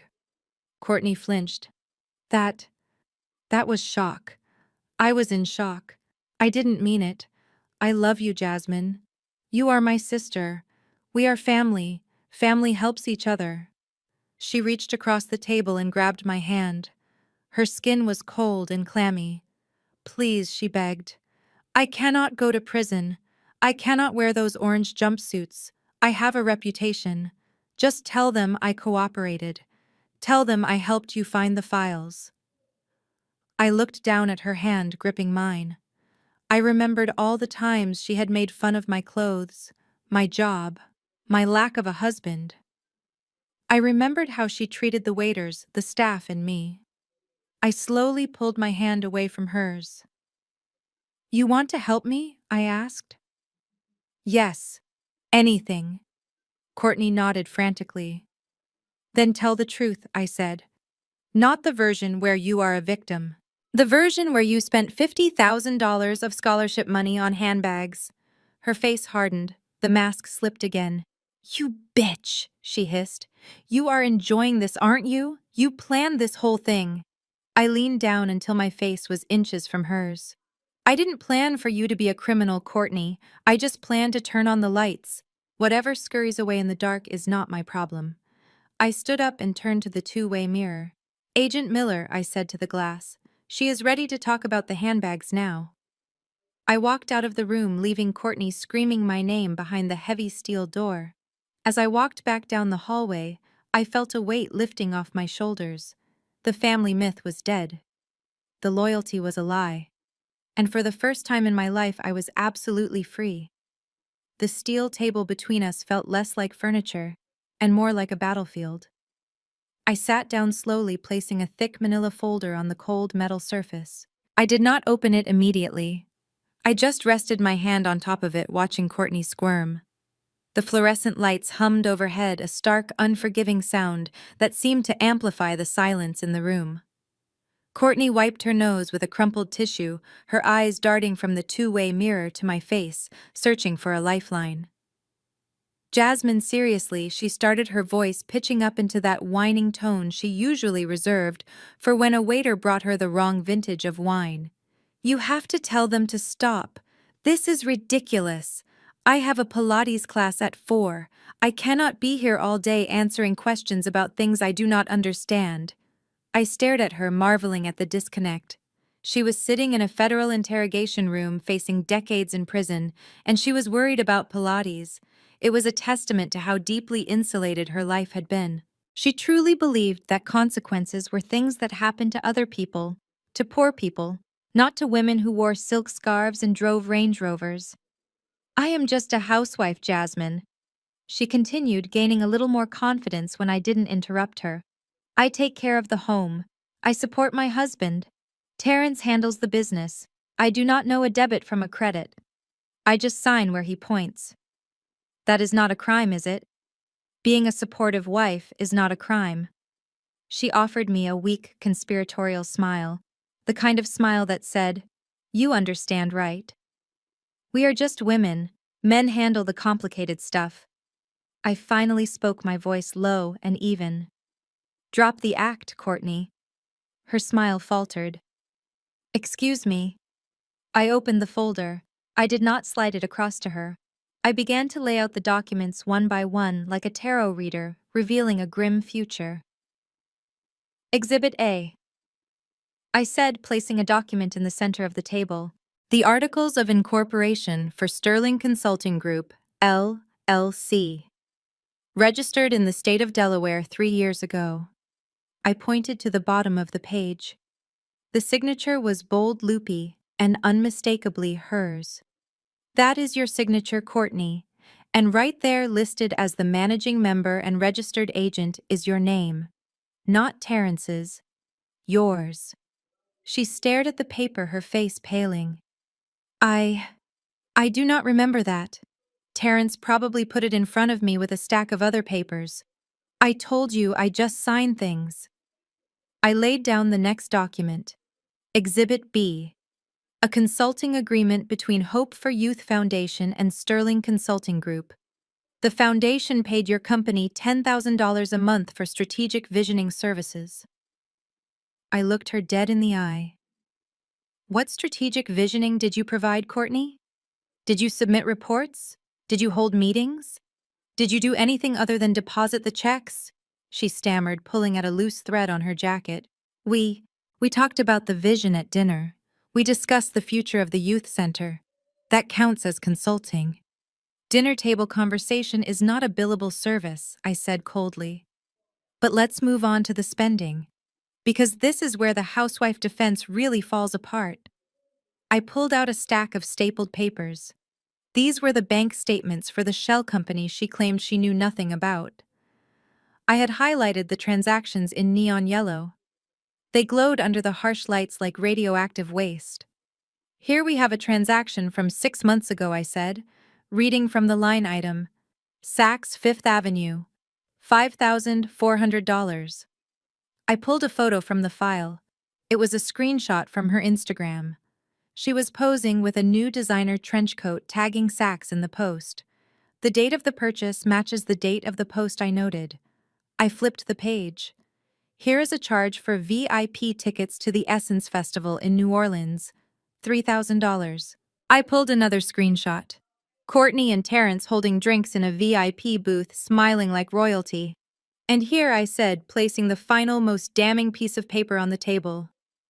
This is the invoice for the Range Rover you drove to my apartment yesterday.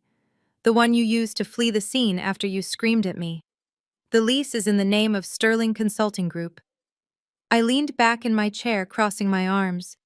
You see the problem, Courtney? You claim you are just a naive housewife who doesn't understand business, but you certainly understood how to spend the money. You understood how to drive the car. You understood how to wear the coat. You cannot have it both ways. You cannot enjoy the fruits of the crime and then claim ignorance of the tree. Courtney was shaking now, a real deep tremor that started in her hands and spread to her shoulders. The reality was finally piercing through her bubble of delusion. But Terrence said it was okay, she whispered, tears spilling over again. He said it was a perk. He said the foundation owed us. I leaned forward, my face inches from hers across the table. The foundation is a non-profit, Courtney. It is funded by donations from grandmothers who survive on Social Security. It is funded by grants meant to keep kids off the street. It does not owe you a Range Rover. Taking that money is not a perk. It is theft. It is embezzlement. And because you moved the money across state lines to pay for that festival trip, it is federal wire fraud. I let the words hang in the air. Theft, embezzlement, wire fraud. I watched her process them. I watched her realize that her MBA, the degree she bragged about constantly, was actually working against her. A jury would never believe that a woman with a master's in business administration didn't understand the basics of corporate governance. "You are not a housewife, Courtney," I said, delivering the line I had been waiting to say for years. "You are an accomplice, a first-degree co-conspirator in a racketeering enterprise." She flinched as if I had slapped her. "Do you know what the sentencing guidelines are for the amount of money you stole?" I asked, my voice clinically detached. "We are looking at over $500,000 in misappropriated funds. That carries a mandatory minimum. You are looking at 8 to 10 years in federal prison." "Prison," she choked out. "No. No, I cannot go to prison. I have a life. I have friends. Your friends are currently deleting your number from their phones," I said brutally. "And as for your life, the government is seizing it. The car, the clothes, the jewelry. It is all proceeds of crime. It is gone." I stood up, signaling that I was done. "Enjoy the jumpsuit, Courtney. I hear orange is very in this season." I turned to leave. I had my hand on the doorknob when she broke. It was a complete structural collapse of her ego. "Wait!" she screamed, leaping up from her chair. I stopped but didn't turn around. "Do not leave," she begged, her voice hysterical. "I can explain. It wasn't just me, it was mostly him. It was Terrence." I slowly turned back to face her. She was standing by the table, her hands gripping the edge so hard her knuckles were white. Her eyes were wild. "Terrence made me do it." She rushed on the words, tumbling out over each other. "He told me if I didn't sign the papers, he would leave me. He said he needed the shell companies to hide money from Otis. He said Otis was taking too big of a cut and we deserved more." I raised an eyebrow. "So you admit there was a plan, a conspiracy?" "Yes, yes, but it was his plan," she cried. "He has a ledger, a real one, not the one on the computer. He keeps it in a safe deposit box at the bank on 4th Street. He didn't tell Otis about it. He has gold coins in there too. And cash, lots of cash." I felt a surge of triumph. This was new information. A secret ledger, gold coins. Terrence had been holding out on everyone, even his father. "Where is the key, Courtney?" I asked softly. She fumbled with the necklace she was wearing. It was a long gold chain with a heavy pendant. She unclasped it with shaking fingers and pulled the pendant open. Inside was a small flat key. "He told me to keep it safe," she sobbed, holding it out to me. "He said if anything ever happened, I should go get the box and run. But I don't want to run. I just want to go home. Please, Jasmine, I gave you the key. Tell them I helped. Tell them I am not like him." I walked back to the table and took the key from her palm. It was warm from her skin. This little piece of metal was the final nail in Terrence's coffin. It proved premeditation. It proved he knew exactly what he was doing. Courtney looked at me with pathetic hope. Did I do good? Will they let me go now? I looked at the woman who had called me a gutter rat yesterday. The woman who had sneered at my pain. She was willing to send her husband to prison for an extra 10 years, just to save her own skin. "You did the right thing for the investigation, Courtney," I said, slipping the key into my pocket. "Agent Miller will be in shortly to take your official statement. Make sure you tell him everything you just told me. Do not leave anything out." "But what about me?" she wailed. "What about my deal?" "That is up to the judge," I said, walking to the door. "But my advice, don't make plans for Pilates anytime soon." I walked out of the interrogation room and closed the heavy steel door. Through the small window, I saw Courtney collapse back into her chair, putting her head on the table, sobbing uncontrollably. I turned to Agent Miller, who was waiting in the hallway with a satisfied grin. "She gave up the safety deposit box," I said, handing him the key. "Fourth Street Bank, physical ledger and gold." Miller whistled low. "That is the smoking gun. Good work, Jasmine. You broke her in under 10 minutes. I looked back at the door one last time. She was already broken, Miller. She was just held together by money and hairspray. Once we took those away, there was nothing left but fear." We walked down the hallway together, the sound of justice ringing in my ears. The family that prayed together was now turning on each other, just as I knew they would. And I was going to make sure every single secret they tried to hide was dragged into the light. By the time I walked out of the interrogation room, the world outside had changed completely. While I was breaking Courtney down piece by piece inside the federal building, the internet was dismantling my family on the outside. My neighbor, Mrs. Gable, had kept her promise. She had uploaded the video of Courtney screaming at my door to the neighborhood watch page, but from there it had migrated to TikTok and then to Twitter. It had gone viral in less than 4 hours. I sat in my car in the parking lot of the federal building and opened my phone. The video had millions of views. The thumbnail was a blurry shot of Courtney's face twisted in rage, her finger pointing at the camera. The caption read, "Pastor's wife screams at sister-in-law, calls apartment a gutter while driving stolen Range Rover." I scrolled through the comments. The internet is a cruel place, but sometimes it is a necessary instrument of justice. The community was not having it. Black Twitter had dragged Courtney for filth. They dissected her outfit, her hair, and most importantly, her audacity. People were pulling up the price of her jacket and contrasting it with the broken air conditioning in the church sanctuary. But the anger wasn't just directed at Courtney, it was blowing back on Otis. The video had opened the floodgates. People who had been silent for years were now emboldened to speak. I saw comments from former church members telling stories of how my father had bullied them into giving more tithes, even when they couldn't afford groceries. A contractor posted that he was never paid for repairing the church steps 3 years ago. The hashtag #PastorPredator was trending locally. I watched as the digital mob tore down the pedestal my father had spent 40 years building. It wasn't just strangers, it was people we knew. I saw a post from Mrs. Johnson, the head of the usher board. She wrote, "I have served under Pastor Sterling for 20 years, and today I am ashamed. He drove a Bentley while I took the bus to clean his church. The truth is, the light." My phone rang. It was not a number I wanted to see. It was the landline from my parents' house. I stared at the screen for a long moment. I debated letting it go to voicemail. I had done my job.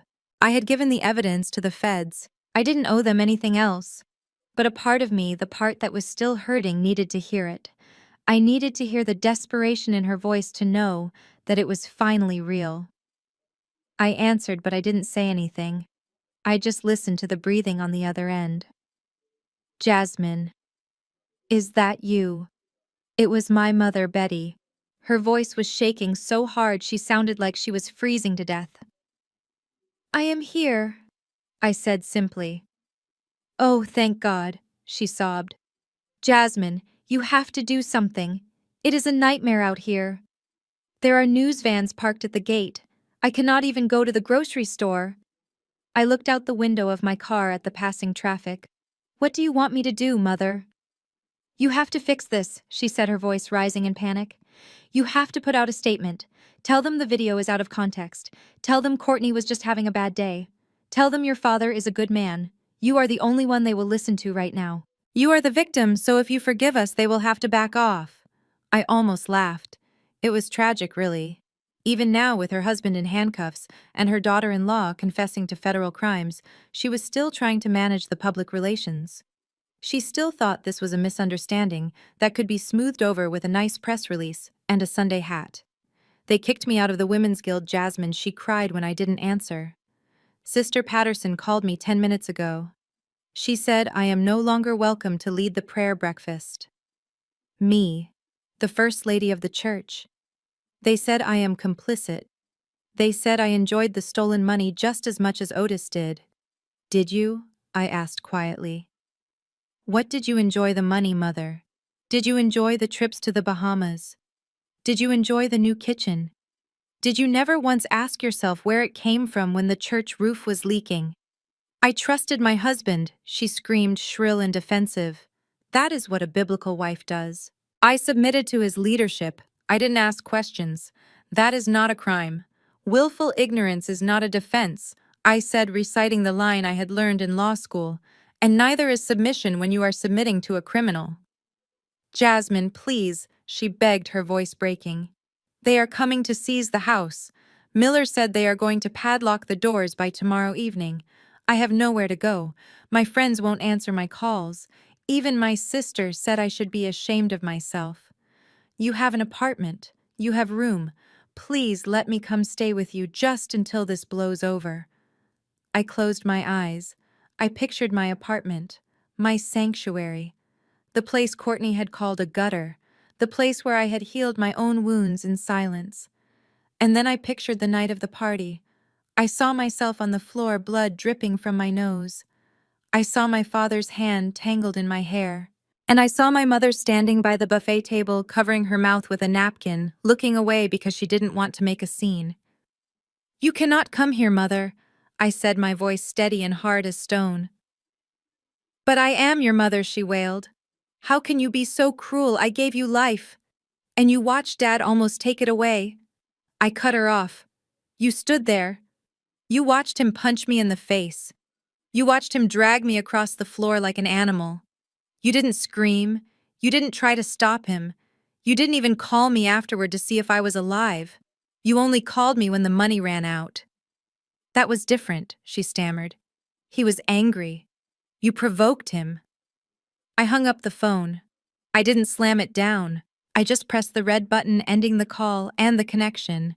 She called back immediately. I declined it. Then I blocked the number.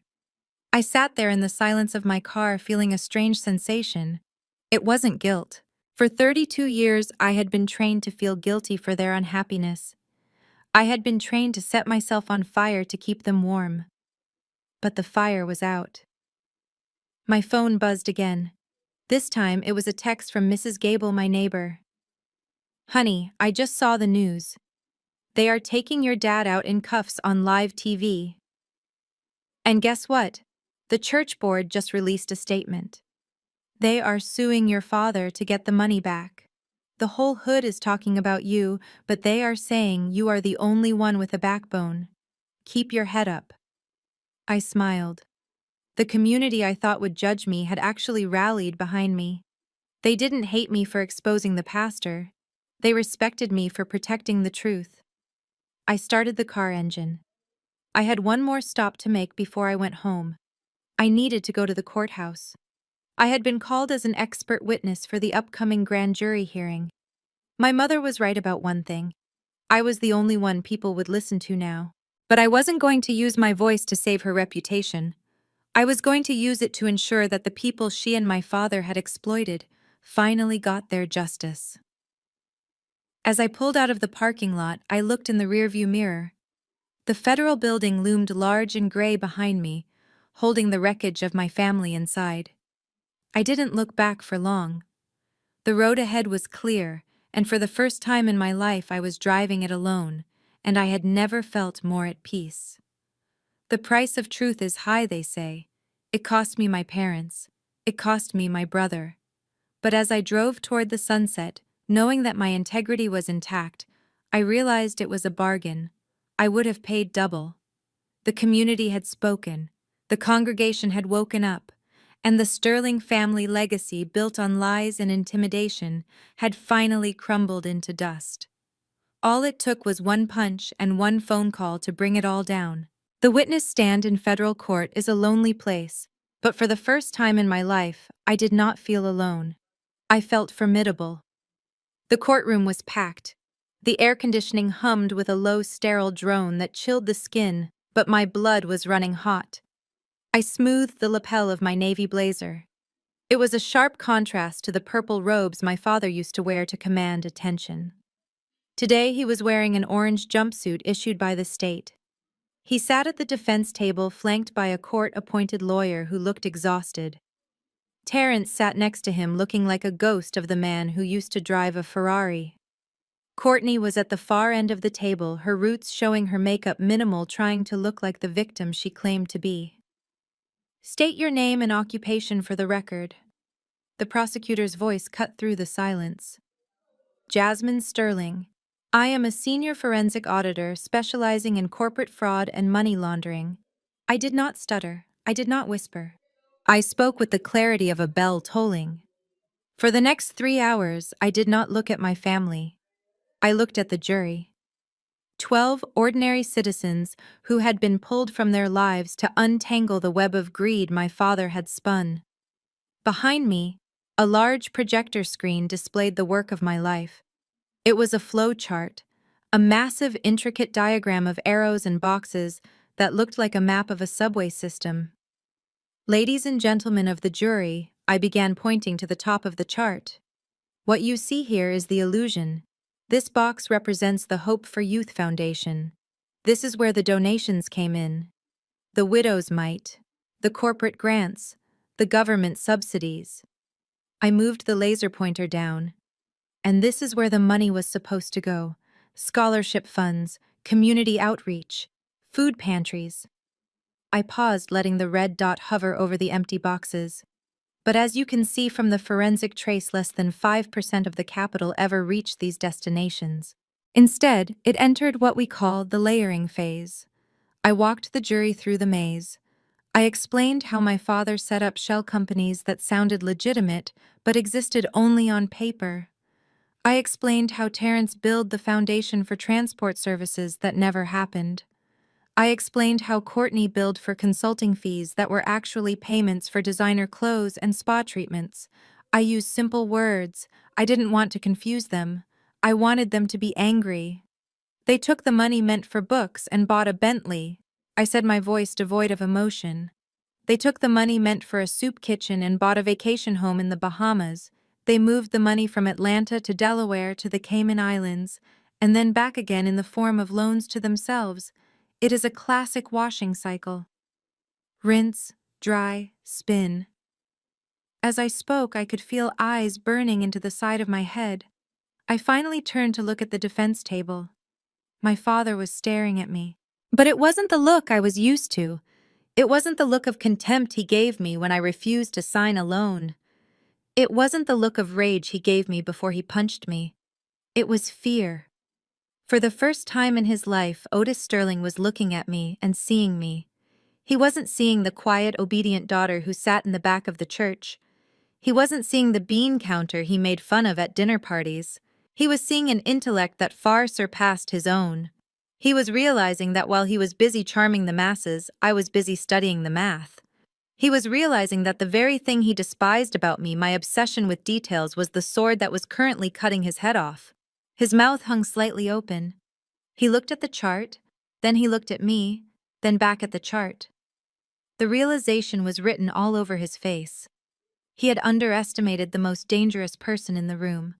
I finished my testimony with a final devastating statistic. In total, the defendants misappropriated $4.2 million over a period of 7 years. This is not negligence. This is not a mistake. This is a calculated, systemic enterprise designed to defraud the community for personal gain. I stepped down from the stand. The silence in the room was heavy. The jury looked at the defense table with pure disgust. The deliberations took less than 4 hours. When the jury returned, the foreman did not look at the defendants. That is always the sign. The judge asked the defendants to rise. My father stood up, shaking. Terrence had to be helped up by his lawyer. Courtney was already crying silently, tears ruining the humble act she was trying to play. On count 1, conspiracy to commit wire fraud, the jury finds the defendant Otis Sterling guilty. On count 2, money laundering, the jury finds the defendant Otis Sterling guilty. On count 3, racketeering, the jury finds the defendant Otis Sterling guilty. The word guilty rang out like a hammer blow over and over again. 27 counts in total. Then came the sentencing. The judge looked at my father over his glasses. Mr. Sterling, you use the name of God to rob the poor.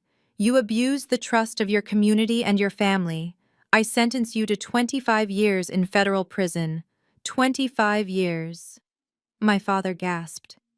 He would be an old man when he got out, if he got out at all. He slumped into his chair, putting his head in his hands. The judge turned to Terrence. Terrence Sterling, you were the financial architect of this scheme. You claim you were coerced, but the evidence shows you enjoyed the fruits of these crimes willingly. I sentence you to 15 years. Terrence let out a wail that echoed off the high ceiling. And finally, Courtney.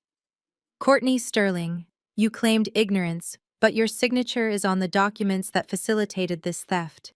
You were an active participant in hiding these assets. I sentence you to 8 years, Courtney screamed. It was a sharp, piercing sound. She turned to the gallery looking for anyone to save her, but there was no one. Her friends were gone. Her family was gone. The judge banged his gavel. Furthermore, all assets seized by the federal government, including the primary residence, the vehicles and the offshore accounts, are hereby forfeited to pay restitution to the victims. It was over. Everything was gone. The mansion, the cars, the status, the legacy. I watched the marshals move in. They handcuffed my father first. He looked back at me one last time. His eyes were pleading now. He mouthed my name. Jasmine. I didn't look away. I didn't smile. I didn't cry. I just watched. I watched them cuff Terrence, who was sobbing uncontrollably, calling for his daddy to fix it. But his daddy was in cuffs too. I watched them cuff Courtney, who was hyperventilating, shouting that she couldn't breathe, that she was claustrophobic. As they were led out through the side door, the heavy oak door that leads to the holding cells, I felt a strange sensation in my chest. It wasn't happiness. You can't be happy watching your family go to prison. It was relief. It was the feeling of a heavy pack being taken off your back after a long hike up a steep mountain. I walked out of the courtroom into the hallway. The press was there. Cameras flashed. Microphones were shoved in my face. Ms. Sterling, how do you feel? Do you have a comment on your father's sentence? Do you hate your family? I stopped. I looked into the nearest camera lens. I do not hate them, I said quietly. I just hate what they did. And today the math finally added up. I pushed past the reporters and walked out the front doors of the courthouse. The sun was setting over the city, casting long shadows across the concrete steps. I took a deep breath of fresh air. It tasted like freedom. I walked to my car, my heels clicking rhythmically on the pavement. I had no home to go back to for dinner. No family gatherings to attend. No sermons to listen to. I was an orphan by choice. And it was the best decision I had ever made. The empire had fallen. And from the ashes, I was the only one left standing. The estate auction was held on a Tuesday morning, under a sky that threatened rain. It was fitting weather for the funeral of the Sterling dynasty. The massive iron gates of my childhood home, which had always been closed to keep the riffraff out, were now wide open. A sign staked into the manicured lawn read, "Federal Asset Forfeiture Auction. Open to the public." Strangers were walking up the driveway, trampling the azaleas my mother had prized so dearly. I parked my car on the street and walked up the long winding path. I wasn't here to buy back my past. I wasn't here to reclaim the family silver or the antique furniture. I was here to witness the final dismantling of the illusion.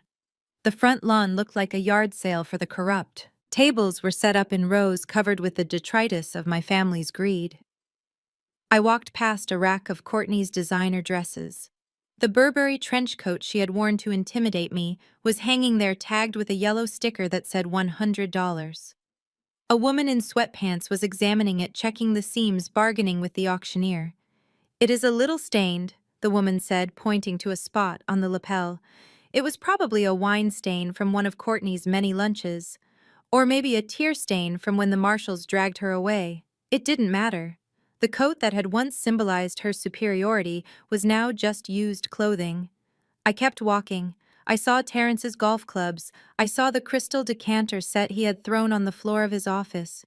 It had been glued back together, but the cracks were visible. And then I saw the house itself. The front doors were open, revealing the grand foyer where I had been dragged by my hair. Strangers were walking through the rooms, judging the wallpaper, criticizing the fixtures. The sanctity of the Sterling mansion was gone. It was just a building now, a hollow shell. I stood by the fountain which had been drained and was filled with dead leaves. I watched as a man loaded my father's massive oak desk onto a truck. The desk where he had planned his crimes. The desk where he had hit me. It was being sold for scrap wood prices. Jasmine. The voice was small, brittle, and familiar. I turned around. My mother Betty was standing near the garage. I almost didn't recognize her. She was wearing a plain gray cardigan and slacks that looked like they came from a discount store. Her hair, usually dyed and coiffed, was gray at the roots and pulled back into a severe bun. She looked 20 years older than she had a month ago. She was holding a small box of personal items, the few things the government had allowed her to keep. Old photos, Bibles, knick-knacks with no monetary value. "Hello, Mother," I said. She looked at me with eyes that were red-rimmed and hollow. "You came to gloat?" she asked, her voice trembling with a mix of anger and misery. "You came to watch them sell your father's life." "I came to say goodbye," I corrected her. "Not to him. To this place. To the fear." She let out a bitter laugh. "Fear. You were never afraid, Jasmine. You were always cold. You were always calculating. You planned this. You planned for us to lose everything. I didn't plan for you to be criminals, Mother. I just stopped covering for you." She stepped closer, her face twisting into a scowl. "Look at me, Jasmine. Look at what you did. I am 60 years old. I have nothing. No husband, no son, no home. I have to live in a studio apartment in the city. I have to take the bus. Is that what you wanted? To see your mother on the bus?" I looked at her, really looked at her. I saw the woman who had ignored my pain for decades. I saw the woman who had chosen comfort over conscience. "I wanted you to see me," I said softly. "When I was bleeding on the floor, I wanted you to see me. When I was begging for your help, I wanted you to see me. But you only saw the rug. You only saw the scandal." "That is the past," she screamed, drawing the attention of a few auction-goers. "Why can't you let it go? Why do you have to be so cruel?" "Tearing this family apart is not justice, Jasmine. It is vengeance. It is pure, hateful vengeance." I felt a calmness settle over me. For years her words would have cut me deep. They would have made me question myself. But today, standing amidst the wreckage of their lies, I saw the truth clearly. I took a step toward her. "Tarnished silver is not cruel, Mother," I said, my voice steady. "Selling a house is not cruel. Do you want to know what cruel is?" I pointed to the spot on the driveway where I had fallen that night. "Cruel is watching your husband punch your daughter in the face and doing nothing. Cruel is letting your son steal from hungry children so he can drive a sports car. Cruel is calling your daughter a gutter rat because she refuses to be an accomplice to fraud." My mother flinched, clutching her box of memories to her chest. "We made mistakes," she whispered, "but we are still your parents." "No," I said firmly. "You were my captors, and I just broke out." I looked at the auctioneer who was now holding up the family portrait that used to hang over the fireplace. It was a painting of all of us smiling, looking perfect. "Otis, Betty, Terrence, and me.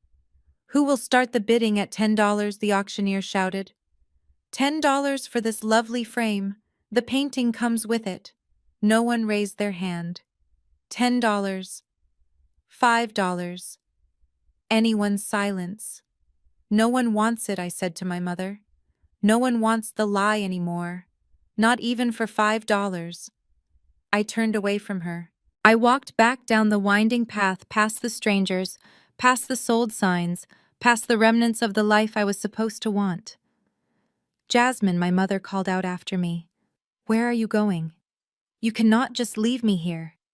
I didn't stop. I didn't turn around. I am going to work, Mother. I called back over my shoulder. I have a life to build, a real one. I reached my car and got in. As I drove away, I looked in the rearview mirror one last time. I saw my mother standing alone on the driveway, a small gray figure against the backdrop of the massive empty house. She looked small. She looked defeated.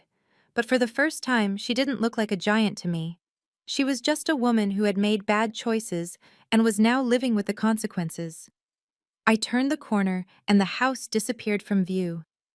The rain finally began to fall, washing the streets clean. I turned on my windshield wipers and turned up the radio. The song playing was upbeat, something about new beginnings. I tapped my fingers on the steering wheel. I had lost a family, yes, but I had found myself. And as the auctioneer's gavel fell one last time in the distance, I knew that the price I paid for my freedom was worth every single penny. The debt was paid, the ledger was balanced, and I was finally in the black. It has been exactly 365 days since the gavel fell in that federal courtroom. A year is a long time in the life of a woman who has decided to be free. I am sitting in my new office now. It is located on the 42nd floor of a glass tower in downtown Atlanta. The view is breathtaking. I can see the entire city spread out below me, a sprawling grid of lights and possibilities. But the most important thing about this office is not the view. It is the name on the door. Jasmine Sterling, Senior Financial Crimes Advisor. After the trial, the FBI didn't just thank me. They hired me. Agent Miller, who is now my direct supervisor, told me that my work on the Sterling case was the most thorough forensic accounting he had seen in 20 years. I now lead a special task force dedicated to uncovering fraud in religious and nonprofit organizations. Every day I help other victims, other scapegoats find the hidden money that their abusers are using to control them. It is not just a job, it is a calling. But the justice I received wasn't just professional, it was financial too. Under the federal whistleblower laws, specifically the IRS code regarding tax fraud, the person who provides the evidence leading to a conviction and recovery of assets is entitled to a percentage of the funds recovered. Because my father and brother had stolen so much, and because the government seized everything, my share was substantial. When the check arrived, I stared at it for a long time. It was more money than I had ever earned in my entire career. It was blood money in a way, extracted from the wreckage of my family. I knew I couldn't spend it on shoes or cars. That was Courtney's way. That was the Sterling way. I had to purify it. So I did the one thing my father pretended to do, but never actually did.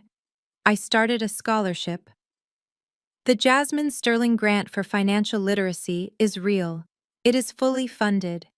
And it has one specific mission. We pay for the tuition of young Black women who want to study accounting, finance, or law. But more than that, we teach them how to protect themselves. We teach them that understanding money is the highest form of self-defense. Last week, I handed out the first 10 checks to 10 brilliant young women.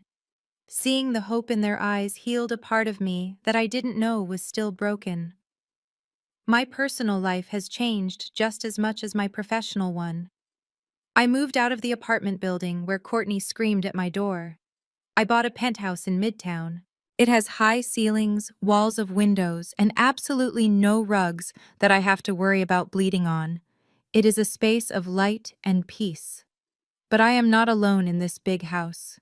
As I type this, there is a warm weight resting on my feet. His name is Justice. He is a golden retriever mix I adopted from the shelter the day after I moved in. He had been abused by his previous owners. He was skittish and afraid of loud noises, But with time, patience, and love, he has learned to trust again. In healing him, I think I have healed myself. He doesn't care about my job title. He doesn't care about my family drama. He just loves me because I am me. That is the only kind of loyalty I accept in my life now. This morning, however, the past tried to knock on my door one last time. I received a letter from the federal penitentiary. The envelope was yellow and cheap. The handwriting was familiar, though it looked shakier than I remembered. It was from Terrence. I sat at my marble kitchen island, justice sleeping at my feet, and opened it. The letter was 3 pages long. It started with complaints. He complained about the food. He complained about the other inmates. He complained that his court-appointed lawyer wasn't answering his calls. He complained that Courtney hadn't visited him once. And then on the last page came the ask. Jasmine, he wrote, I know we had our differences, but I am your brother. I am suffering in here. I need money for the commissary. I need snacks. I need toiletries. The family accounts are gone. You are the only one with money now. Please. Dad is in the other block and he is not doing well. Do it for him if not for me. Just a few $1,000s. It is nothing to you now.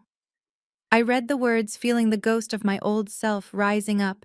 The old Jasmine, the one who craved their approval, might have felt a twinge of guilt. She might have thought, well, they are in prison, maybe I should show mercy. But the new Jasmine, the woman who brought down an empire, she felt nothing but pity mixed with disgust. He still didn't get it. He still thought this was about money. He still thought that our relationship was a transaction. He didn't apologize for the abuse. He didn't apologize for the theft. He just wanted a handout. He was still the golden child, expecting the world to cater to him even from behind bars. I stood up and walked to the shredder I keep in my home office. I didn't reply. I didn't send a check. I didn't even finish reading the postscript. I fed the letter into the machine. I watched as the yellow paper turned into confetti. The sound of the blade slicing through his handwriting was the final closure I needed. I am not your banker anymore, Terrence, I whispered to the empty room. And I am certainly not your victim. I walked out to the balcony. The sun was setting, painting the Atlanta skyline in shades of gold and violet. I took a deep breath of the cool evening air. I was 33 years old. I was wealthy. I was respected. I was free. The phone in my pocket buzzed. It was a text from one of my scholarship students thanking me for the opportunity. I smiled. This was my legacy now. Not a fake nonprofit, not a stolen reputation, but real change built on the solid ground of truth. I went back inside to feed Justice. He was waiting for me, tail wagging. We had a long walk ahead of us, and for the first time in my life, I was looking forward to every single step. The past was a prison cell, and I had left the key on the courtroom floor. I stand in front of the floor-to-ceiling mirror in my bedroom. The morning light is unforgiving, but I do not hide from it. I lean in close, inspecting my reflection. My skin is glowing, nourished by good food, restful sleep, and the absence of stress. But there on my left cheekbone is a faint, thin white line. It is the scar from where the ring on my father's finger cut me when he punched me. For a long time I hated this scar. I tried to cover it with heavy makeup. I tried to angle my face in photos so it wouldn't show. I saw it as a mark of shame, a brand that labeled me as a battered daughter.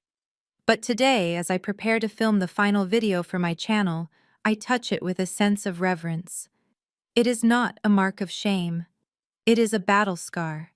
It is proof that I survived. It is the line where the old Jasmine died and the new Jasmine was born. I set up my ring light and my camera. I have millions of subscribers now.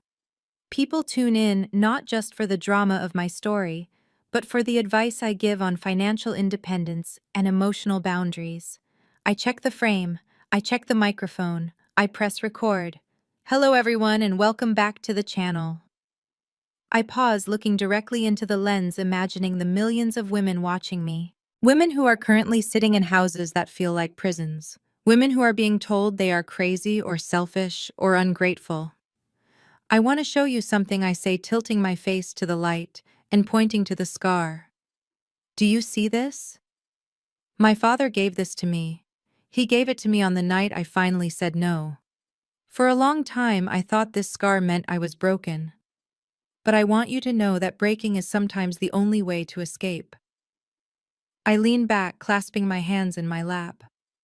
I have told you the story of how I lost my family, how I sent my father and brother to prison, how I exposed my sister-in-law, and I read your comments. Some of you call me a hero. Some of you call me cold. Some of you ask me how I could do it to my own blood, and this is the message I want to leave you with today. We are raised to believe that family is a suicide pact.